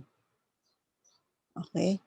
Ito naman, pag dinifferentiate ko, minus 2 times minus 1. So, 2e to the minus t. Okay? That's x prime. Let me compare this with, we'll try to establish that this is 1, 1, 4, 1, that's p, no? Multiplied by x of t. But x of t is e to the minus t, tapos minus 2 e to the minus t. If I perform the multiplication, ito ay 1 times that plus 1 times that. So 1 e to the minus t minus 2 e to the minus t will be negative e to the minus t. First entry. Second entry, 4e to the minus t minus 2e to the minus t. So 4 minus 2, you will have 2e to the minus t. So what can I conclude? I can conclude that, in fact, ito tsaka yan pareho. So x prime is this matrix times x. So solution nga siya. Okay? According to the principle of superposition, kung kukunin ko yung a constant multiple of this vector plus a constant multiple of this vector, that's also a solution. Okay? And ito naman yung ginawa nila, pinasok yung C1 dito sa each entry, pinasok yung C2 sa each entry, and then carried out the multiplication. And in fact, they get, they verify. You can verify that the linear combination, regardless of the values of C1 and C2, is also a solution to the homogeneous system of linear differential equations. Okay? So that's one thing special about linear systems. Of course, the next question is this. Paano mag-generate ng solutions? And I will just mention that if you have an n by n system, you can find what you call n vectors, which are linearly independent solutions. And because they're linearly independent, they will form a basis for the solution set of your system. Okay, that's quite a mouthful. But anyway, ang itatawag dyan ay fundamental solutions, and the general solution is a linear combination of these. Okay. Maybe I will not take up the Ron scan with you. Kasi I don't know if we have time, but let us, sorry sandali. Let us, what I want to look at is how to solve homogeneous systems, no? And basically what we have a method for solving homogeneous systems are those homogeneous systems which have what you call constant coefficients, no? Constant coefficients. Para itong, let me just bring you back to something that we took up in the earlier part of this lecture. Yung, ibahin ko lang yung kuwan, ano. Suppose I have x of t, x yun, sorry, x of t, and I have something like x prime of t equals a x of t, where a is some constant, okay, ax of t. Ito, I beg your indulgence lang kasi yung x ang ginagamit kong unknown function ngayon at yung t ang independent variable, but this is your one special type of your linear ODE, ordinary differential equation of the first order, di ba? Kanina, x prime equals a times x. O kung gusto pa nyong ma-recall, you had something like x prime minus ax equals 0. May integrating factor yan, di ba? Ano yung integrating factor nun? E to the a, well, I won't use x anymore kasi x is the dependent variable, but your integrating factor is e to the a t, independent variable. I multiply both sides by e to the a t. I will get their derivative. I will integrate, and the integral, kasi ito ay derivative, will be c. And so, x of t, di ba, equals, what is x of t? X of t is constant times e to the minus a t, right? And if you have an initial value, like when t equals 0, x is equal to x naught, you'll have x naught e to the minus a t. That's for scalars.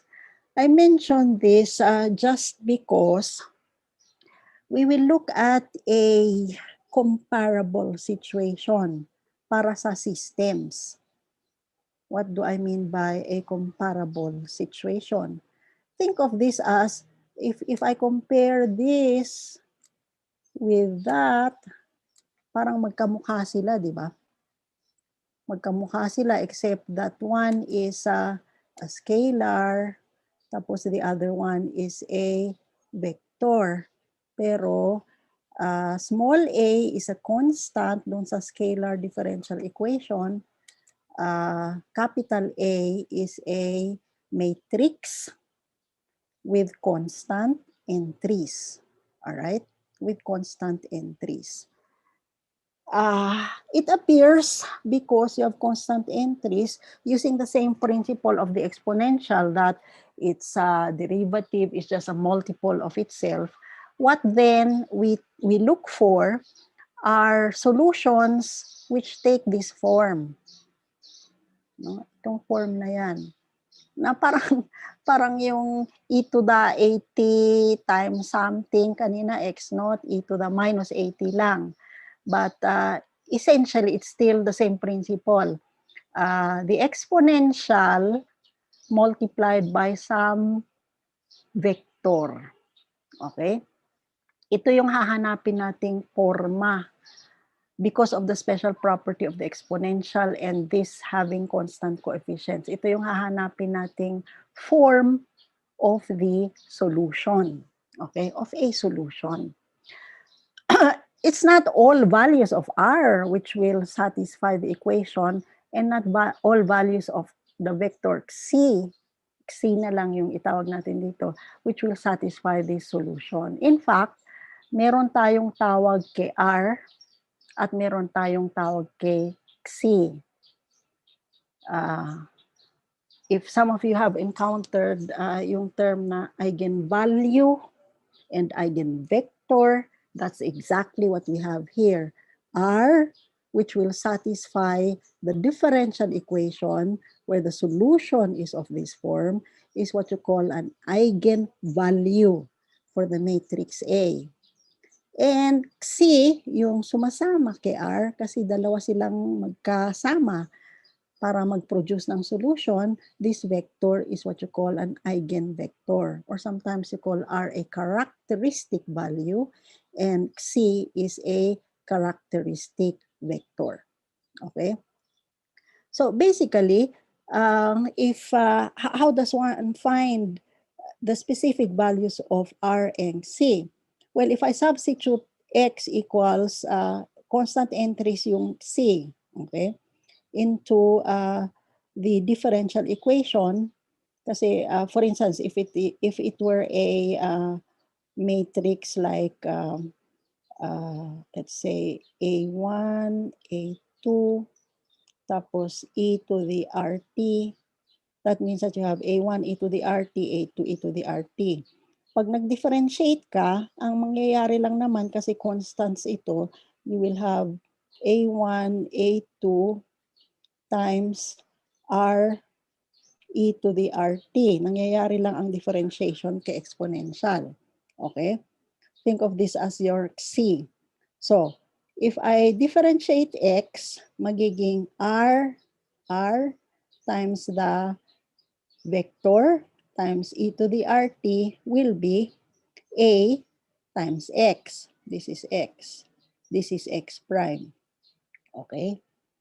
And if I divide by e to the RT, so to speak, kasi scalar yan, divide mo, you will have RC equals A times the eigenvector C.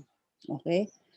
Pero ito, pwede ko rin itong isulat na R times the identity times C equals A times C.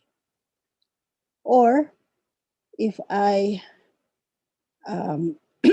if I subtract RIC from one side, you will have A minus RI times C equals the zero vector. So ito yung pang-determine natin both ng eigenvalue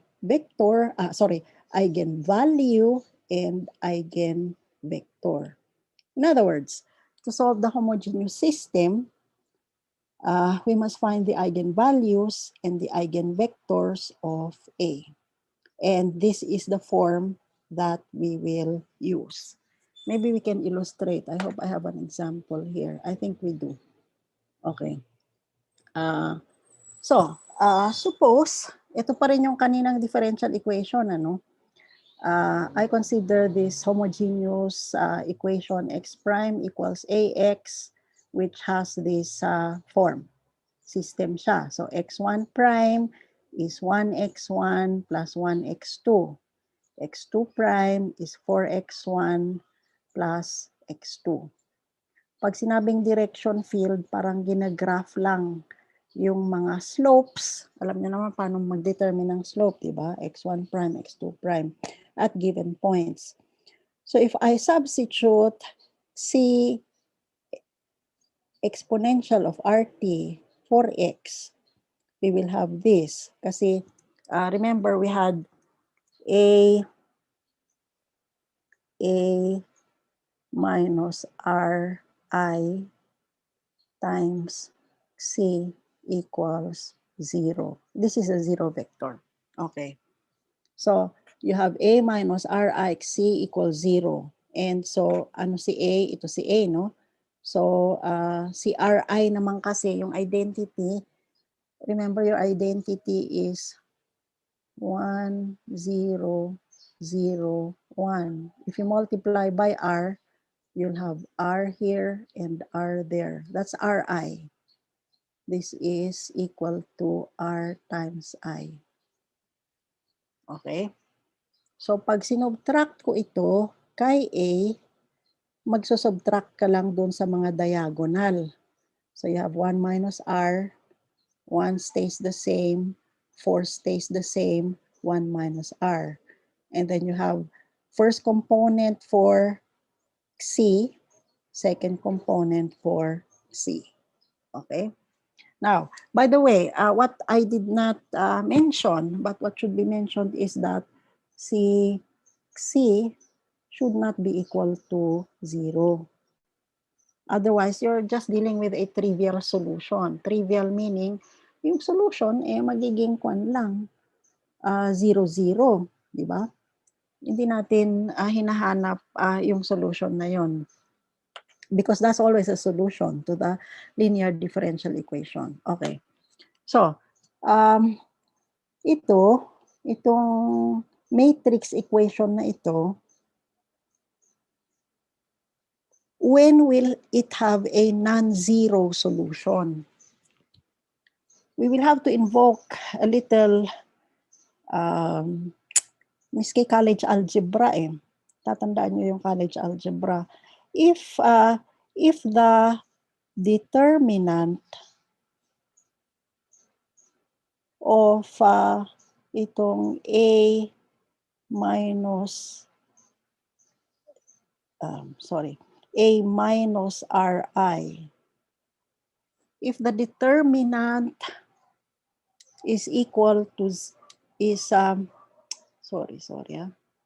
dali lang. If the determinant of A minus Ri is not equal to 0, no? Kung hindi siya equal to 0, what that will mean is that magkakaroon ito ng inverse function, inverse matrix. At pag nagkaroon to ng inverse matrix, whatever this is, call this B, no? Yung A minus Ri, call it B. So I'm looking at B, C equals 0. Kung ang determinant niya ay hindi 0, magkakaroon siya ng inverse matrix, or you can use what you call Cramer's rule yata in elementary algebra. And I can multiply both sides by the inverse matrix. Okay? Tapos, ito mawawala. You'll have C will be equal to, by the way, any matrix multiplied by the 0 vector is equal to 0. Okay? Ibig sabihin, if the determinant of A minus Ri is not equal to 0, then C will be equal to 0. Okay? But we don't want that. We don't want that kasi otherwise we'll just be led to the 0 solution. Fixed point yun. Hindi yun mag-iiba. Kaya makakahanap lang tayo ng hinahanap natin, yung gusto nating mangyari if the determinant will be equal to 0 for those values of R where this determinant is equal to 0.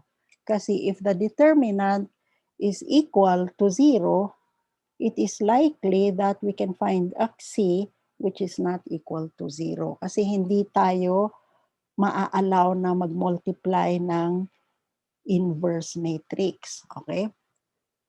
Itong mag-generate na equation, may tawag dyan. Ayan yung characteristic equation that will allow us to find the eigen value na suitable for this form of the solution. Okay?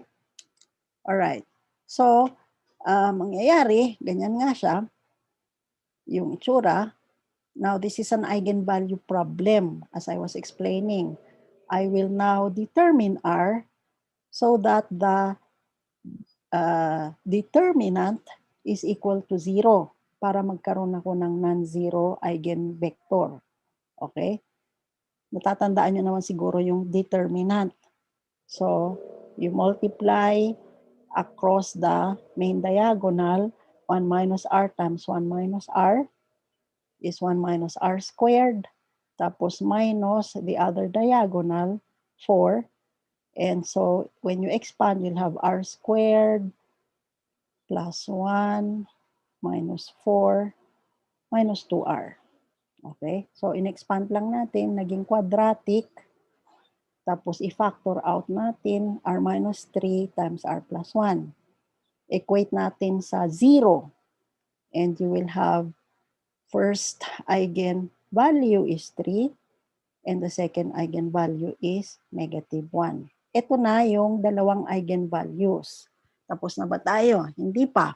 Kasi bawat eigenvector, bawat eigenvalue, you will have an eigenvector. Okay. So if I substitute R1 equals 3, edi 1 minus R, 1. 1 minus R. Okay, times theta 1, theta 2. What will I get? Minus 2, 1. 4 minus 2 equal to 0. Paano hanapin si theta 1? Well, you either row reduce or you just use one of these equations. Kasi kwan ito eh. This is a system that you cannot solve by elimination. Kasi yung isang row will be a multiple of the other row. That's always the case if you have a correct eigenvalue. Anyway, you'll have something like minus 2 theta 1 plus theta 2 equals 0. And you have the freedom to assign a value. For instance, if I let theta 2 be 1, then theta 1 is 2. Okay? If I let theta 2 be, ganito na lang. Theta 2 equals 2 theta 1. So if I let theta 1 be 1, then theta 2 is 2 times 1, 1, 2. Hindi unique yung eigenvector kasi pwede ring if I let theta 1 be 1 half, then theta 2 will be 1. Kaya lang, every other eigenvector is just a multiple of the other eigenvector. So anyway, meron na akong eigenvector corresponding to r equals minus 3. So ang lalabas, 1, 2, multiplied by e to the 3t. Okay? Or x1 is e to the 3t, x2 is 2 e to the 3t. Okay, so meron na akong solution. Ito yata yung binigay na solution kanina. Right? For R2 equals negative 1, uulitin na naman natin.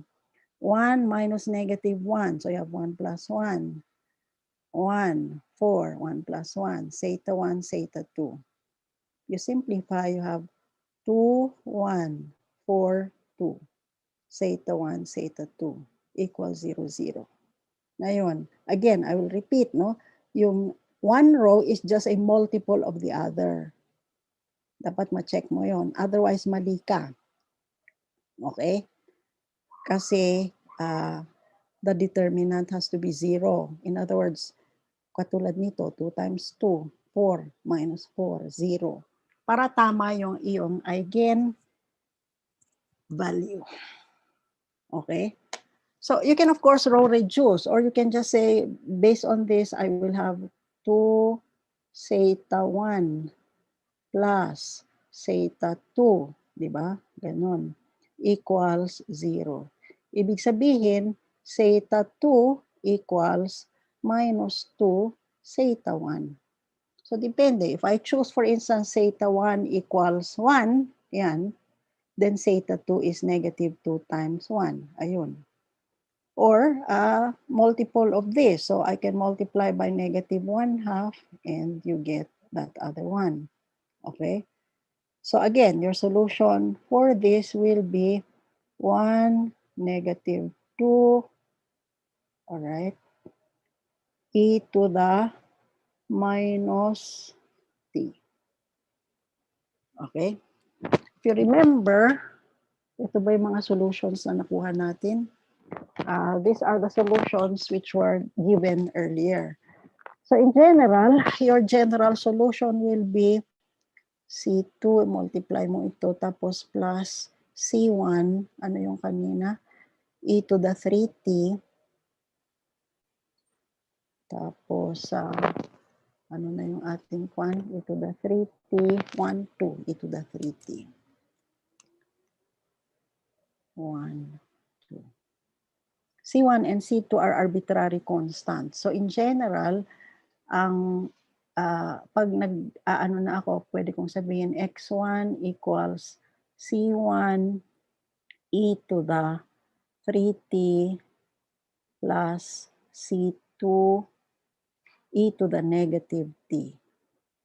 Tapos si x2 will be equal to C1 times 2 e to the 3t minus 2 C2 e to the minus t. C1 and C2 are constants that you are free to assign values to. For instance, if C2 is 0, edi ito lang makukuha mo. If C1 is 0, ito lang makukuha mo. If neither is 0, just plug in the values for C1 and C2. Okay? You can generalize this for mga 3, 4, a system of 3, 4, 5 differential equations, but of course it gets more difficult as the number of differential equations arises. But at least here you will see that meron talagang heavy dependence also on linear algebra for this, and yun nga, for eigenvalues and eigenvectors. But these are the tools that you must learn in order for you to model phenomena using differential equations. And there will be more because what we are looking at are simply linear differential equations with constant coefficients. So I said, parang kumbaga mga these are the introductory portions of the approaches to the solutions of differential equations. No? Okay. Maybe you can look at other tutorials for differential equations as well. But let me go to well, another part kasi ang part ko din yata sa are to look at biological and physical applications of differential equations. Now, don't worry, we won't look at applications using systems, no? But let's look at some elementary applications, no? Just to show us that there have been many applications. I'm sorry, I did not include applications not to systems, although I mentioned nga yung disease modeling is heavily using systems of differential equations. So ito lang yung titignan natin para makarelax naman tayo ng konti kasi towards the conclusion of our lecture this afternoon. So una-una, exponential growth of populations. I'm sure many of you have seen this already. And you've heard, lalo na ngayong pandemic talaga, no? Yung sabi natin, grabe itong disease, yung pag-spread niya, exponential, no? Even the layman, the man on the street will probably understand now what exponential growth means, not only of populations, but yeah, even of populations of infected people, di ba? Okay, but anyway, sige. Suppose I consider a population. Ito na yung number in the population, capital N, and suppose it increases at a rate that is proportional to the size of the population. So, mas marami yung nasa population, di mas mabilis din yung pag-increase.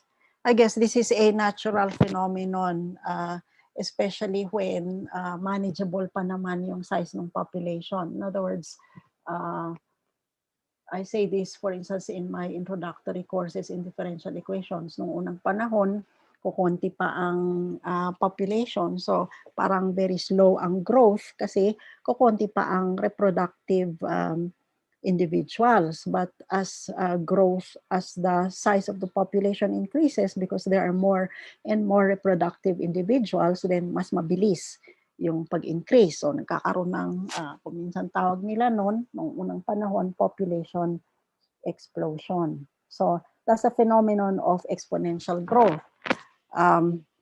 Yung n prime of t, this is the rate of increase, is population multiplied by a constant of proportionality. So rate of growth is proportional to the size of the population, right?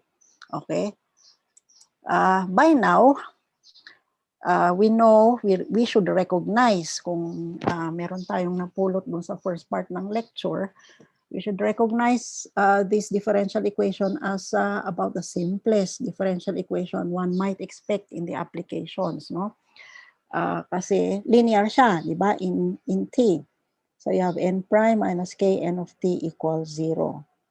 If I use the method of solution for linear equations, mag-introduce ka ng, ano ba ito? Integrating factor, sorry, dapat merong negative yata dito. The integrating factor should be e to the minus k t. Sorry, na-drop yata yung kwan. So, minus ito. Meron na ba? Okay. So, e to the minus kt. E to the minus kt. We have this, di ba? Yung in-introduce nating integrating factor. And so, you'll have the derivative. This makes the left-hand side a total derivative. So, the derivative of n of t times e to the minus nga ito minus, baka pagod na ako nun. The derivative of n e to the minus kt equals 0. Right? Then we integrate here. Integral of a derivative is the integrand, and that's equal to 0 plus a constant of anti-differentiation. And then, if the initial population is n naught, whatever it is, no, then n of t is n naught e to the kt. Kasi ang mangyayari dito is you have n of t equals constant e to the kt after you divide by e to the minus kt, or multiply by e to the kt. And then if you assume that at 0 you have n naught, then you have c equals n naught. Or you have this equation of exponential growth. Okay? Which of course, if you graph, you'll have something like this. Depende, iba-iba yung initial conditions, but basically, you'll have a blow up, diba? Kasi aakyat ng aakyat yan. And so you have exponential growth. Okay. Now, thankfully, you have carrying capacities. Ewan ko lang sa disease kung ano yung carrying capacity, no? But you have carrying capacities. And again, what we sometimes mention when we talk about modified population growth is this. Kung meron kang petri dish, maglagay ka ng something growing, sa una parang ang bilis-bilis, sa una slow growth, tapos bumibilis, pero at some point, pag masyado ng crowded, di ba, hindi na masyadong mag-grow. Katulad ng iyong plant sa paso din. Mag-grow yan, dadami, pero at some point, dahil nasa paso, merong carrying capacity yung iyong environment. So, I have a second mathematical model of population growth that assumes that growth is not just proportional to population, but rather the growth rate decreases, well, at a linear rate as population increases. In other words, pag masyado ng crowded, mag-a-adjust yung mga organisms that's growing. Parang sa tao din. Noong unang panahon, sabi ko nga, there are families with 7, 12, maybe even more children. But right now, I think there is a smaller number kasi hindi na nga sustainable. Okay. So, pag ganyan na, there is a modification and we call that logistic population growth. Iniba natin yung kwan dito, hindi na n, x na.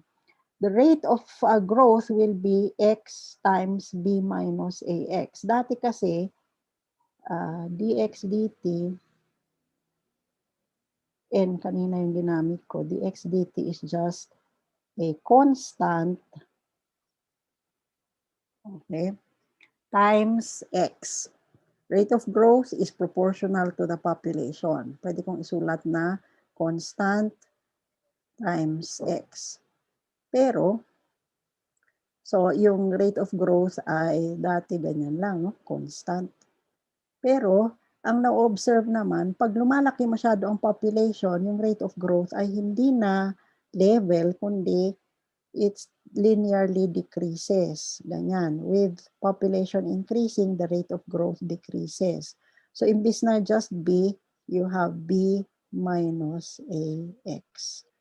Okay? Where A and B are positive constants. Okay.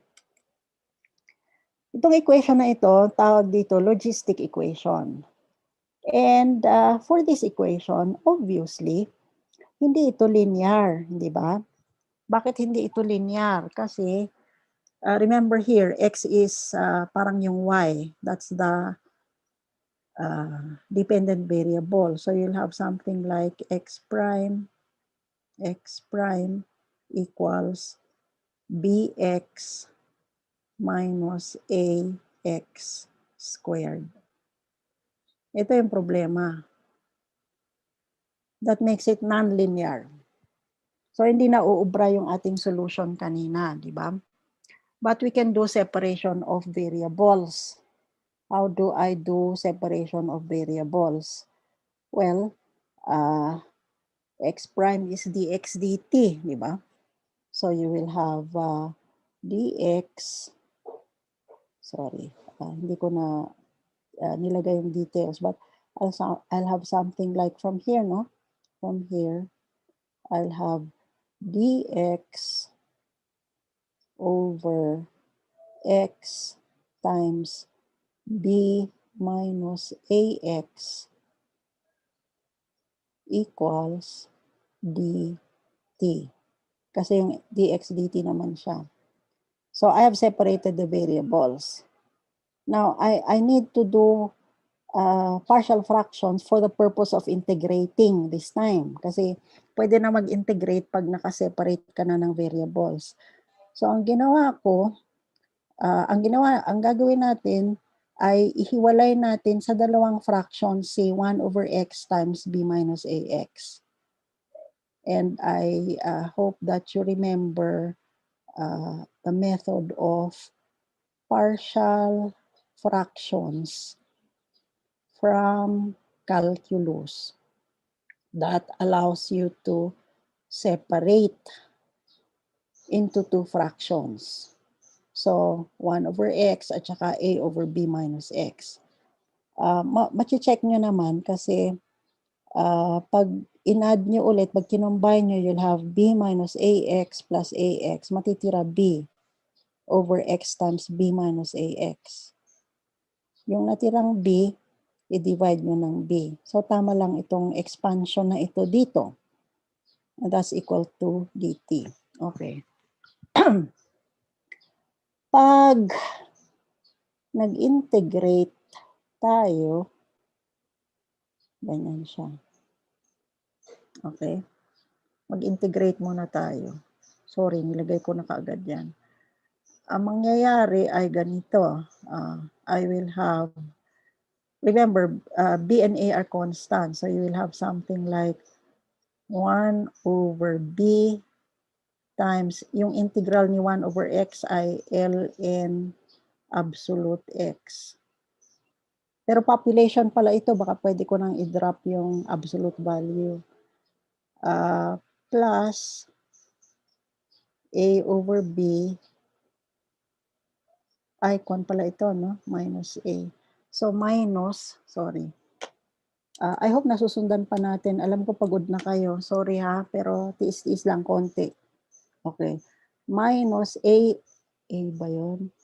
Kasi pag nag-ln ako, kailangan ko ng minus. So minus 1 over B pa rin yata, no? Paki-check na lang yung integration. Minus 1 over B, 1 over B, ln of B minus AX. Siguro dapat mag-absolute value, but just assume siguro na positive. So yun yung integral dito. Pero pwede mong i-combine ln x over B minus AX. Tapos, 1 over B. So you'll have 1 over B ln of x over B minus AX. Okay, that's what I get here. And that's equal to T plus C. Tapos, dalhin mo na lang si B siguro sa kabila.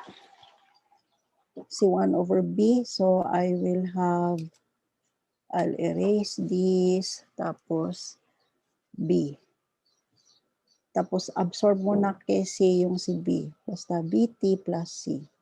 Tapos, take exponentials. So, this is the exponential nga. E to the this is E to the that. So, I'll have X over B minus AX is E to the C times E to the BT. Okay? So, yun yung solution. Ito. Tapos, since at the initial time, I just assign x equals x naught, you will have e to the c times e to the 0, which is 1, will be x naught over b minus a x naught. Again, you will say, asa na yung absolute value? Let's just assume that this quantity is positive. Okay? Otherwise, i-adjust na lang natin yung absolute value. So, ito yung solution with e to the c replaced by this fraction, x naught over b minus a times x naught. Okay. So, in the end, pwede ko sigurong isulat yung solution na ganito. Ito, assuming positive, is x naught over b minus ax naught times e to the bt. Hindi pa nga nahiwalay si x di ba? Okay. In fact, if we try to simplify this, ito yung lalabas. It's just algebra, yung college algebra. Kasi how to do that, ito ay multiply, make this a constant muna, tapos ihiwalay mo na lang si x. Okay. Kayang-kaya ng estudyante nyo yan. Okay, so anyway, this is your solution. Kaya nga kung minsan, hindi tayo naghanap ng explicit solution, lalo na kung naghanap lang tayo ng qualitative behavior nung quantity which we are modeling. But make this observation. As t goes to infinity, no, si x of t, we claim goes to b over a. Itong si b divided by a as t goes to infinity. Bakit? Kasi, well, you can of course do the limiting process as t goes to infinity, but you can also say na paglaki ni t, ang magiging dominant terms are these two terms. Di ba? Mga ito, maliliit lang yung contribution kasi the exponential grows very fast. But then, si e to the bt cancels, x naught cancels, ang natira ay b over a. Okay? That's one thing that one can observe from here. Let's see, sorry. Sana meron akong, dali lang nga. Ito yung ito yung, basically, ito yung graph that one will observe based upon yung kanina, yung analysis of the solution, no? X equals sorry balik ko. X equals bx naught initial population e to the bt divided by b minus ax naught plus ax naught e to the bt. Okay? Yung graph niya, yung logistic curve. Depende sa location ni x naught. Sorry, I go here. Huwag na yung problem na yun. Depende sa location ni x naught. If it starts very low, it goes up. Parang exponential muna yung growth, no? Parang exponential yung growth actually initially. And then, there's an inflection point and the growth slows up to this b over a. Okay? Ganon din dito. Kung iba yung initial value. Dito, kung medyo mataas na, medyo slow na yung growth. Umi-epekto na yung slowdown of the rate of growth. Dito, kung masyado mataas, it actually goes down. Okay? Actually, if you again recall yung differential equation that we are looking at, x prime equals x times b minus ax, right? Just by looking at the equation, there are certain things that we can observe. And this is what we do often when we look at differential equations. No? The numbers sometimes don't really count. It's the relationship among the parameters. You will note that pag naghahanap ako ng tinatawag na equilibrium, no? Equilibrium, meaning yung nagle-level off, nag-equilibrate yung solution. This happens when x prime equals 0. Kasi when x prime equals 0, parang yung nakikita nyo sa calculus, pag nag-0 ang derivative, momentarily, at least at that moment, tumitigil yung di ba? Yung tangent line nagpa-flatten, tapos there is no increase nor decrease of the function at that critical point. So dito din, we can study when x prime is equal to 0, no? For what solution. And as you can see, just by looking at the equation, there are two values of a solution which will give you x prime equals 0. One of those values is of course yung trivial solution x equals 0. Kasi ito, x equals 0, pag nag-0 na to, 0 na lahat si x prime. That corresponds to no population at all. Siyempre, kung wala kang population to begin with, wala kang seed, di walang mangyayari. So you're here. But the more interesting place is the other place, which we sometimes call yung carrying capacity. This happens when x equals, what do you think? B over A.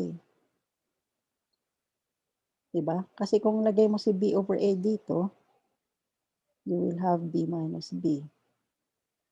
This is another equilibrium, which corresponds to this, exactly this flat line here. Okay? Hanggang dito lang. Dito mag-equilibrate. Dito mag-zero.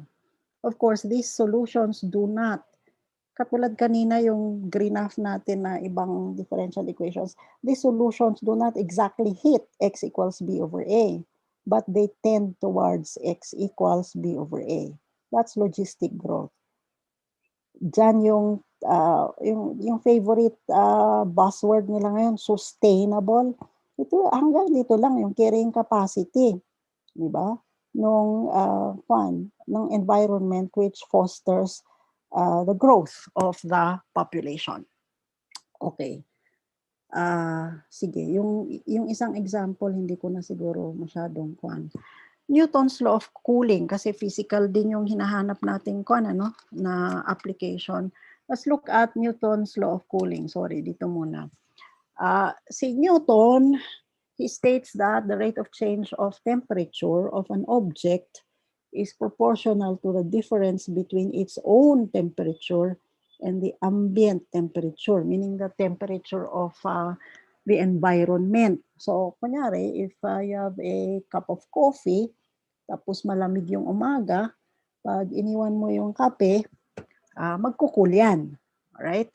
Okay?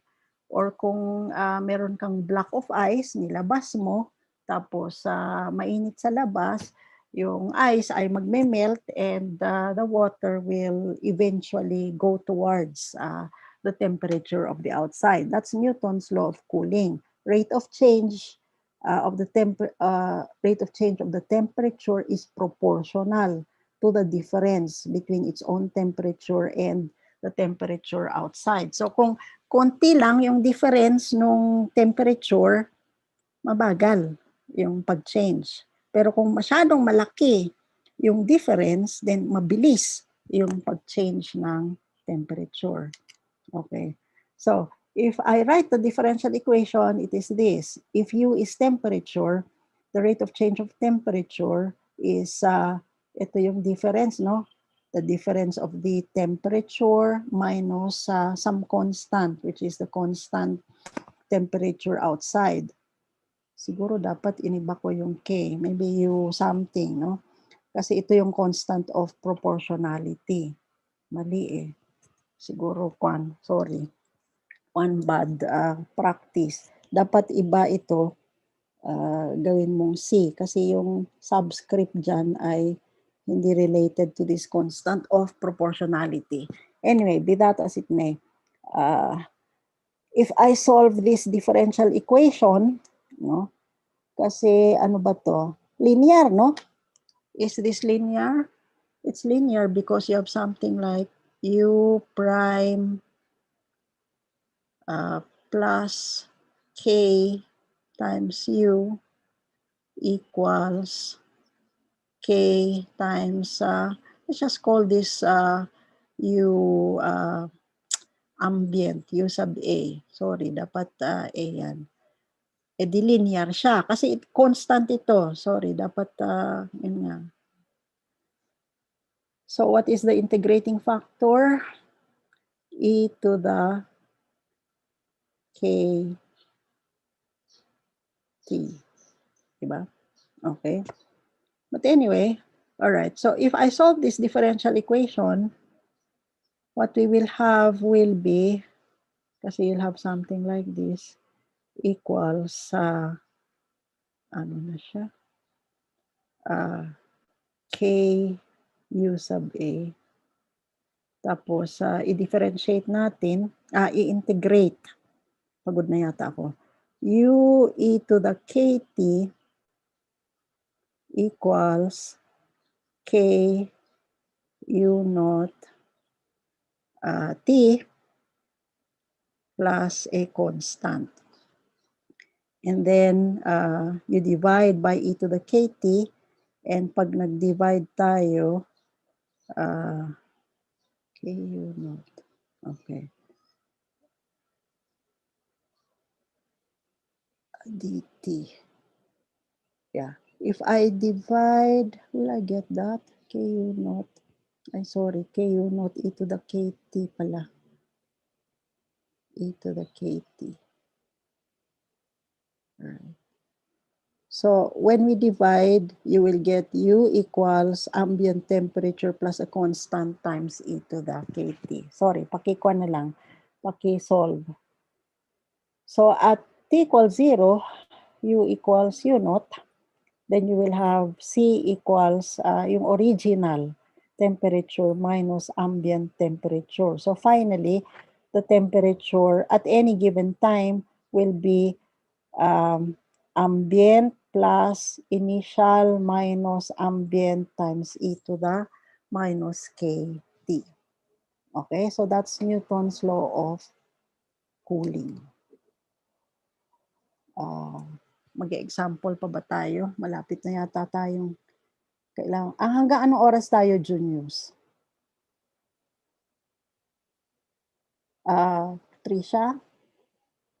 Hanggang anong oras kaya tayo? Hanggang 4:15 po. 4:15 lang? O sige, Yes. sige. Okay. I have 15 minutes. Ganito na lang. Huwag muna yung example. Chemical conversion. Wala nang space para sa questions, ano?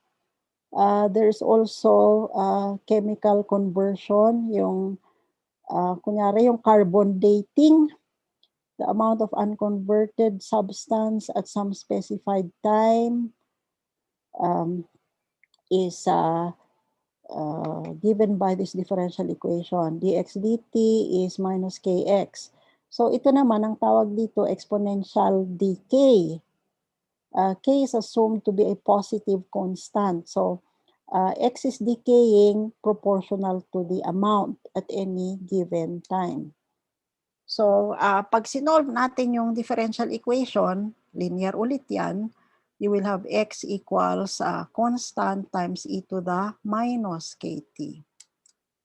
So if at t equals 0, x equals x naught, then c equals x naught. So yung solution natin ay x equals x naught e to the minus kt.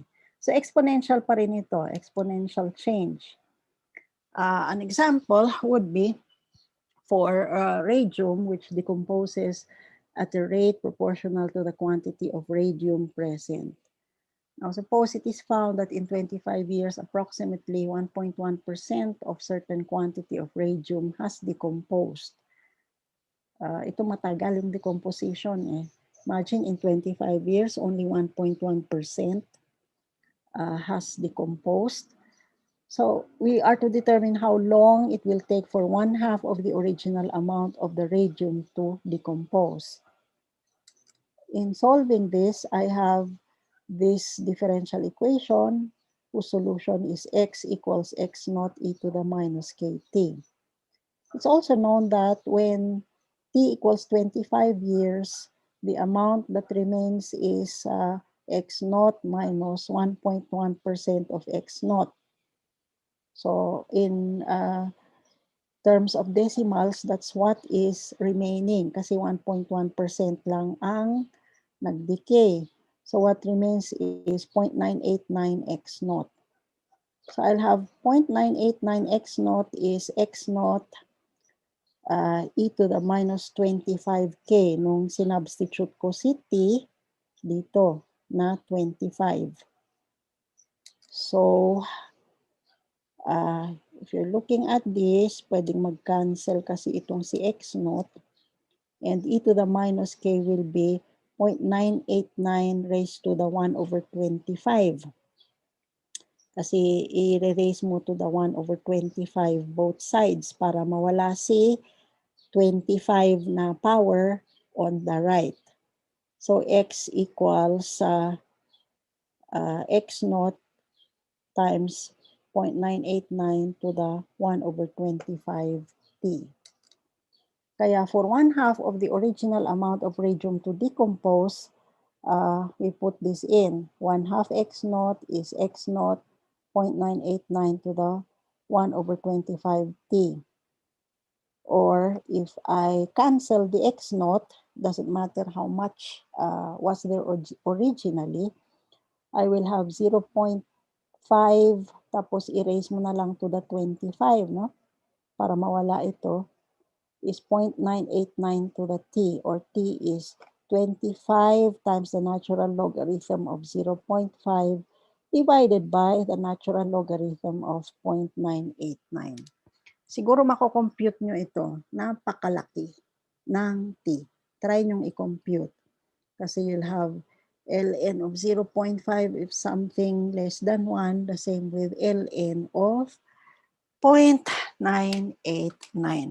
Siguro, Kwan, kasi wala kayong chance na mag-ask ng question, baka naman pwede silang mag-ask ng question, kasi I can end there. There are actually other examples, but I'd like to find out how we've kumusta ba ang Kwan.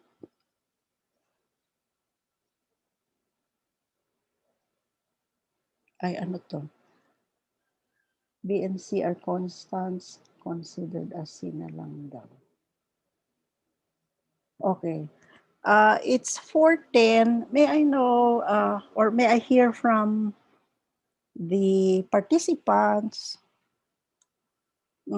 if you have any questions? Trisha, Yes, ma'am. how are we doing? Meron ba tayong naintindihan? Meron naman.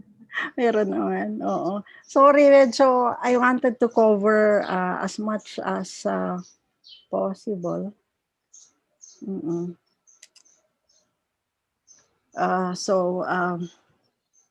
May question kayo? Ilan sa atin ang nagtuturo ng differential equations? Naka-mute ba sila lahat? Yes po, ma'am. So, yung mga may questions, pwede po tayong mag-raise ng Oo, baka may questions sila. Malinaw naman po. Ay, mabuti naman kung malinaw. Oo. So, wala kayong questions? I hope that you're able to cover also, if for those who are teaching differential equations, no, I hope that you are able to cover also konti yung systems. Kasi pagdating sa modeling, pagdating sa applications, karamihan ng applications talaga, which are current applications, will have to involve differential equations na involving more unknowns than one. Very rare yung isa lang yung very rare yung isa lang yung unknown na y of t, y prime of t equals something. Normally, as I said nga, for instance, in disease modeling, there are several compartments, no? Yung pinakasimple na, yung two compartments, S and I. Baka SNI tapos hindi na gumagaling. Yun lang. Recorded ba ang video? Oo, it's recorded naman yung video. I mean, yung lecture recorded, di ba, Trisha? Yes po, ma'am. Oo, recorded. I don't know if they will share it with you. You can, well, I can type here I can type in the chat yung aking email address, and you can, if you have any questions or if you want advice on material, bakit? Na-share ba? Kay Juniors ko yata na-share. Paki-kuha na lang, paki-email either the organizers or myself if you want suggestions on material that you can use, either for teaching or for your own research. Kasi mayaman itong, actually, mas involved pa yung ibang applications using partial differential equations, which may hindi naman masyadong malayo, but it may need a little more work to just get comfortable with. But in many modeling problems, hindi maiiwasan yung differential equation. So I think that it is good. I'm glad that you joined us in this lecture. And please, yung kay Sir Juancho tomorrow, he will be sharing applets. So even if the differential equations are not solvable using closed form, there are other means to deal with this. But in the end, of course, importante na naintindihan natin yung theory, no, behind the kind of equations that we are dealing with. May question daw, do you have an experience on modeling decay of plant leaves using differential equations?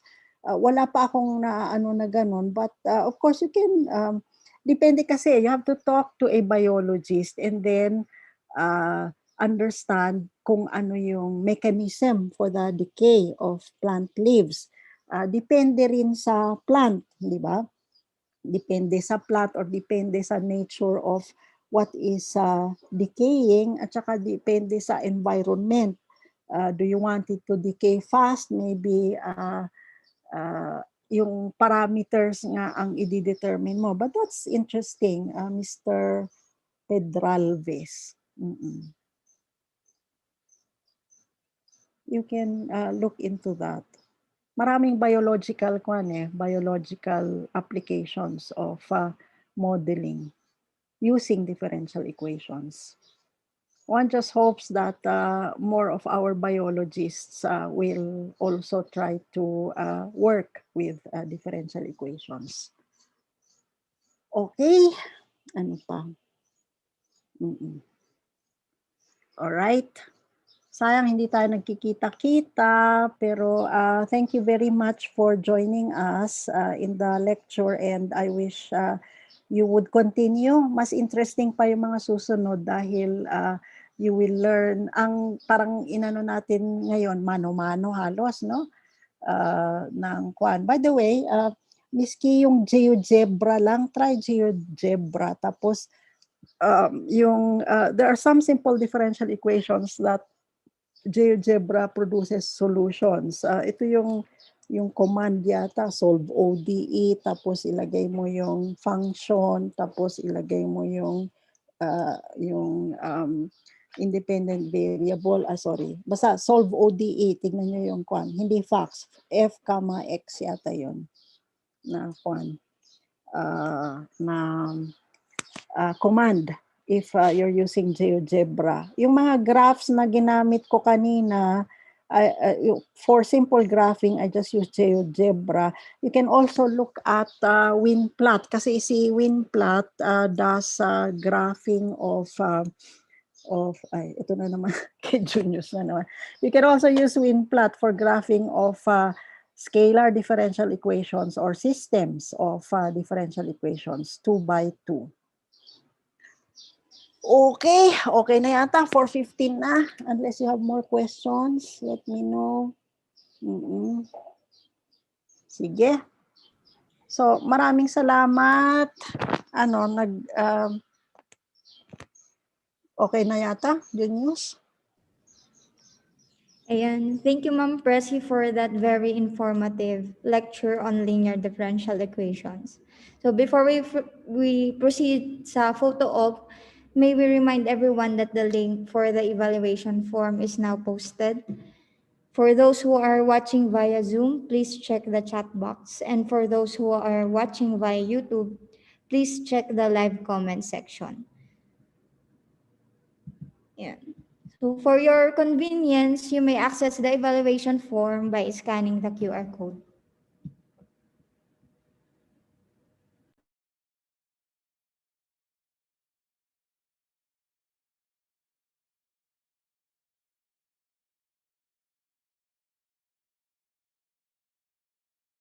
Yan. So, pa-scan po. And pa-thumbs up siguro kung na-scan na yung QR code.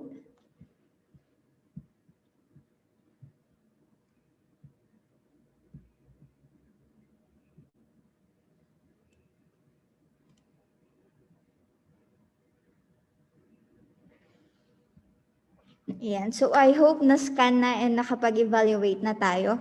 So thank you for attending today's lecture. We hope to see you again tomorrow and until the last day of SINISM. Tomorrow's lecture will start at 10 a.m. So ang lecturer natin for tomorrow is si Sir Wancho and it will be facilitated by Mr. Joseph Ludwin Marigmen. So may we request everyone to open their cam? Ayan. Para may souvenir tayo.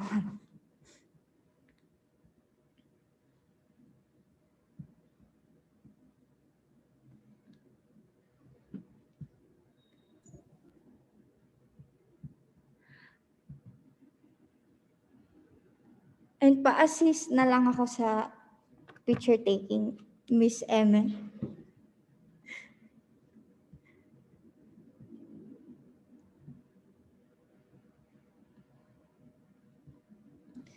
Okay, wait lang po ha.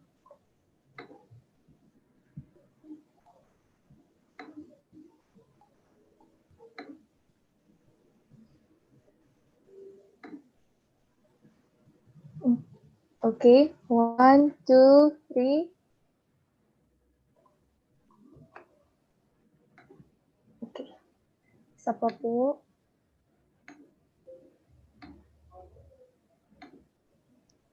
Wait lang po.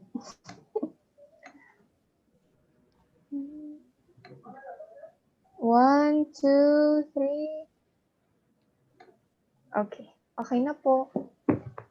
Thank you so much sa mga nag-attend and hopefully makita ulit namin kayo bukas and sa mga susunod na SINISM.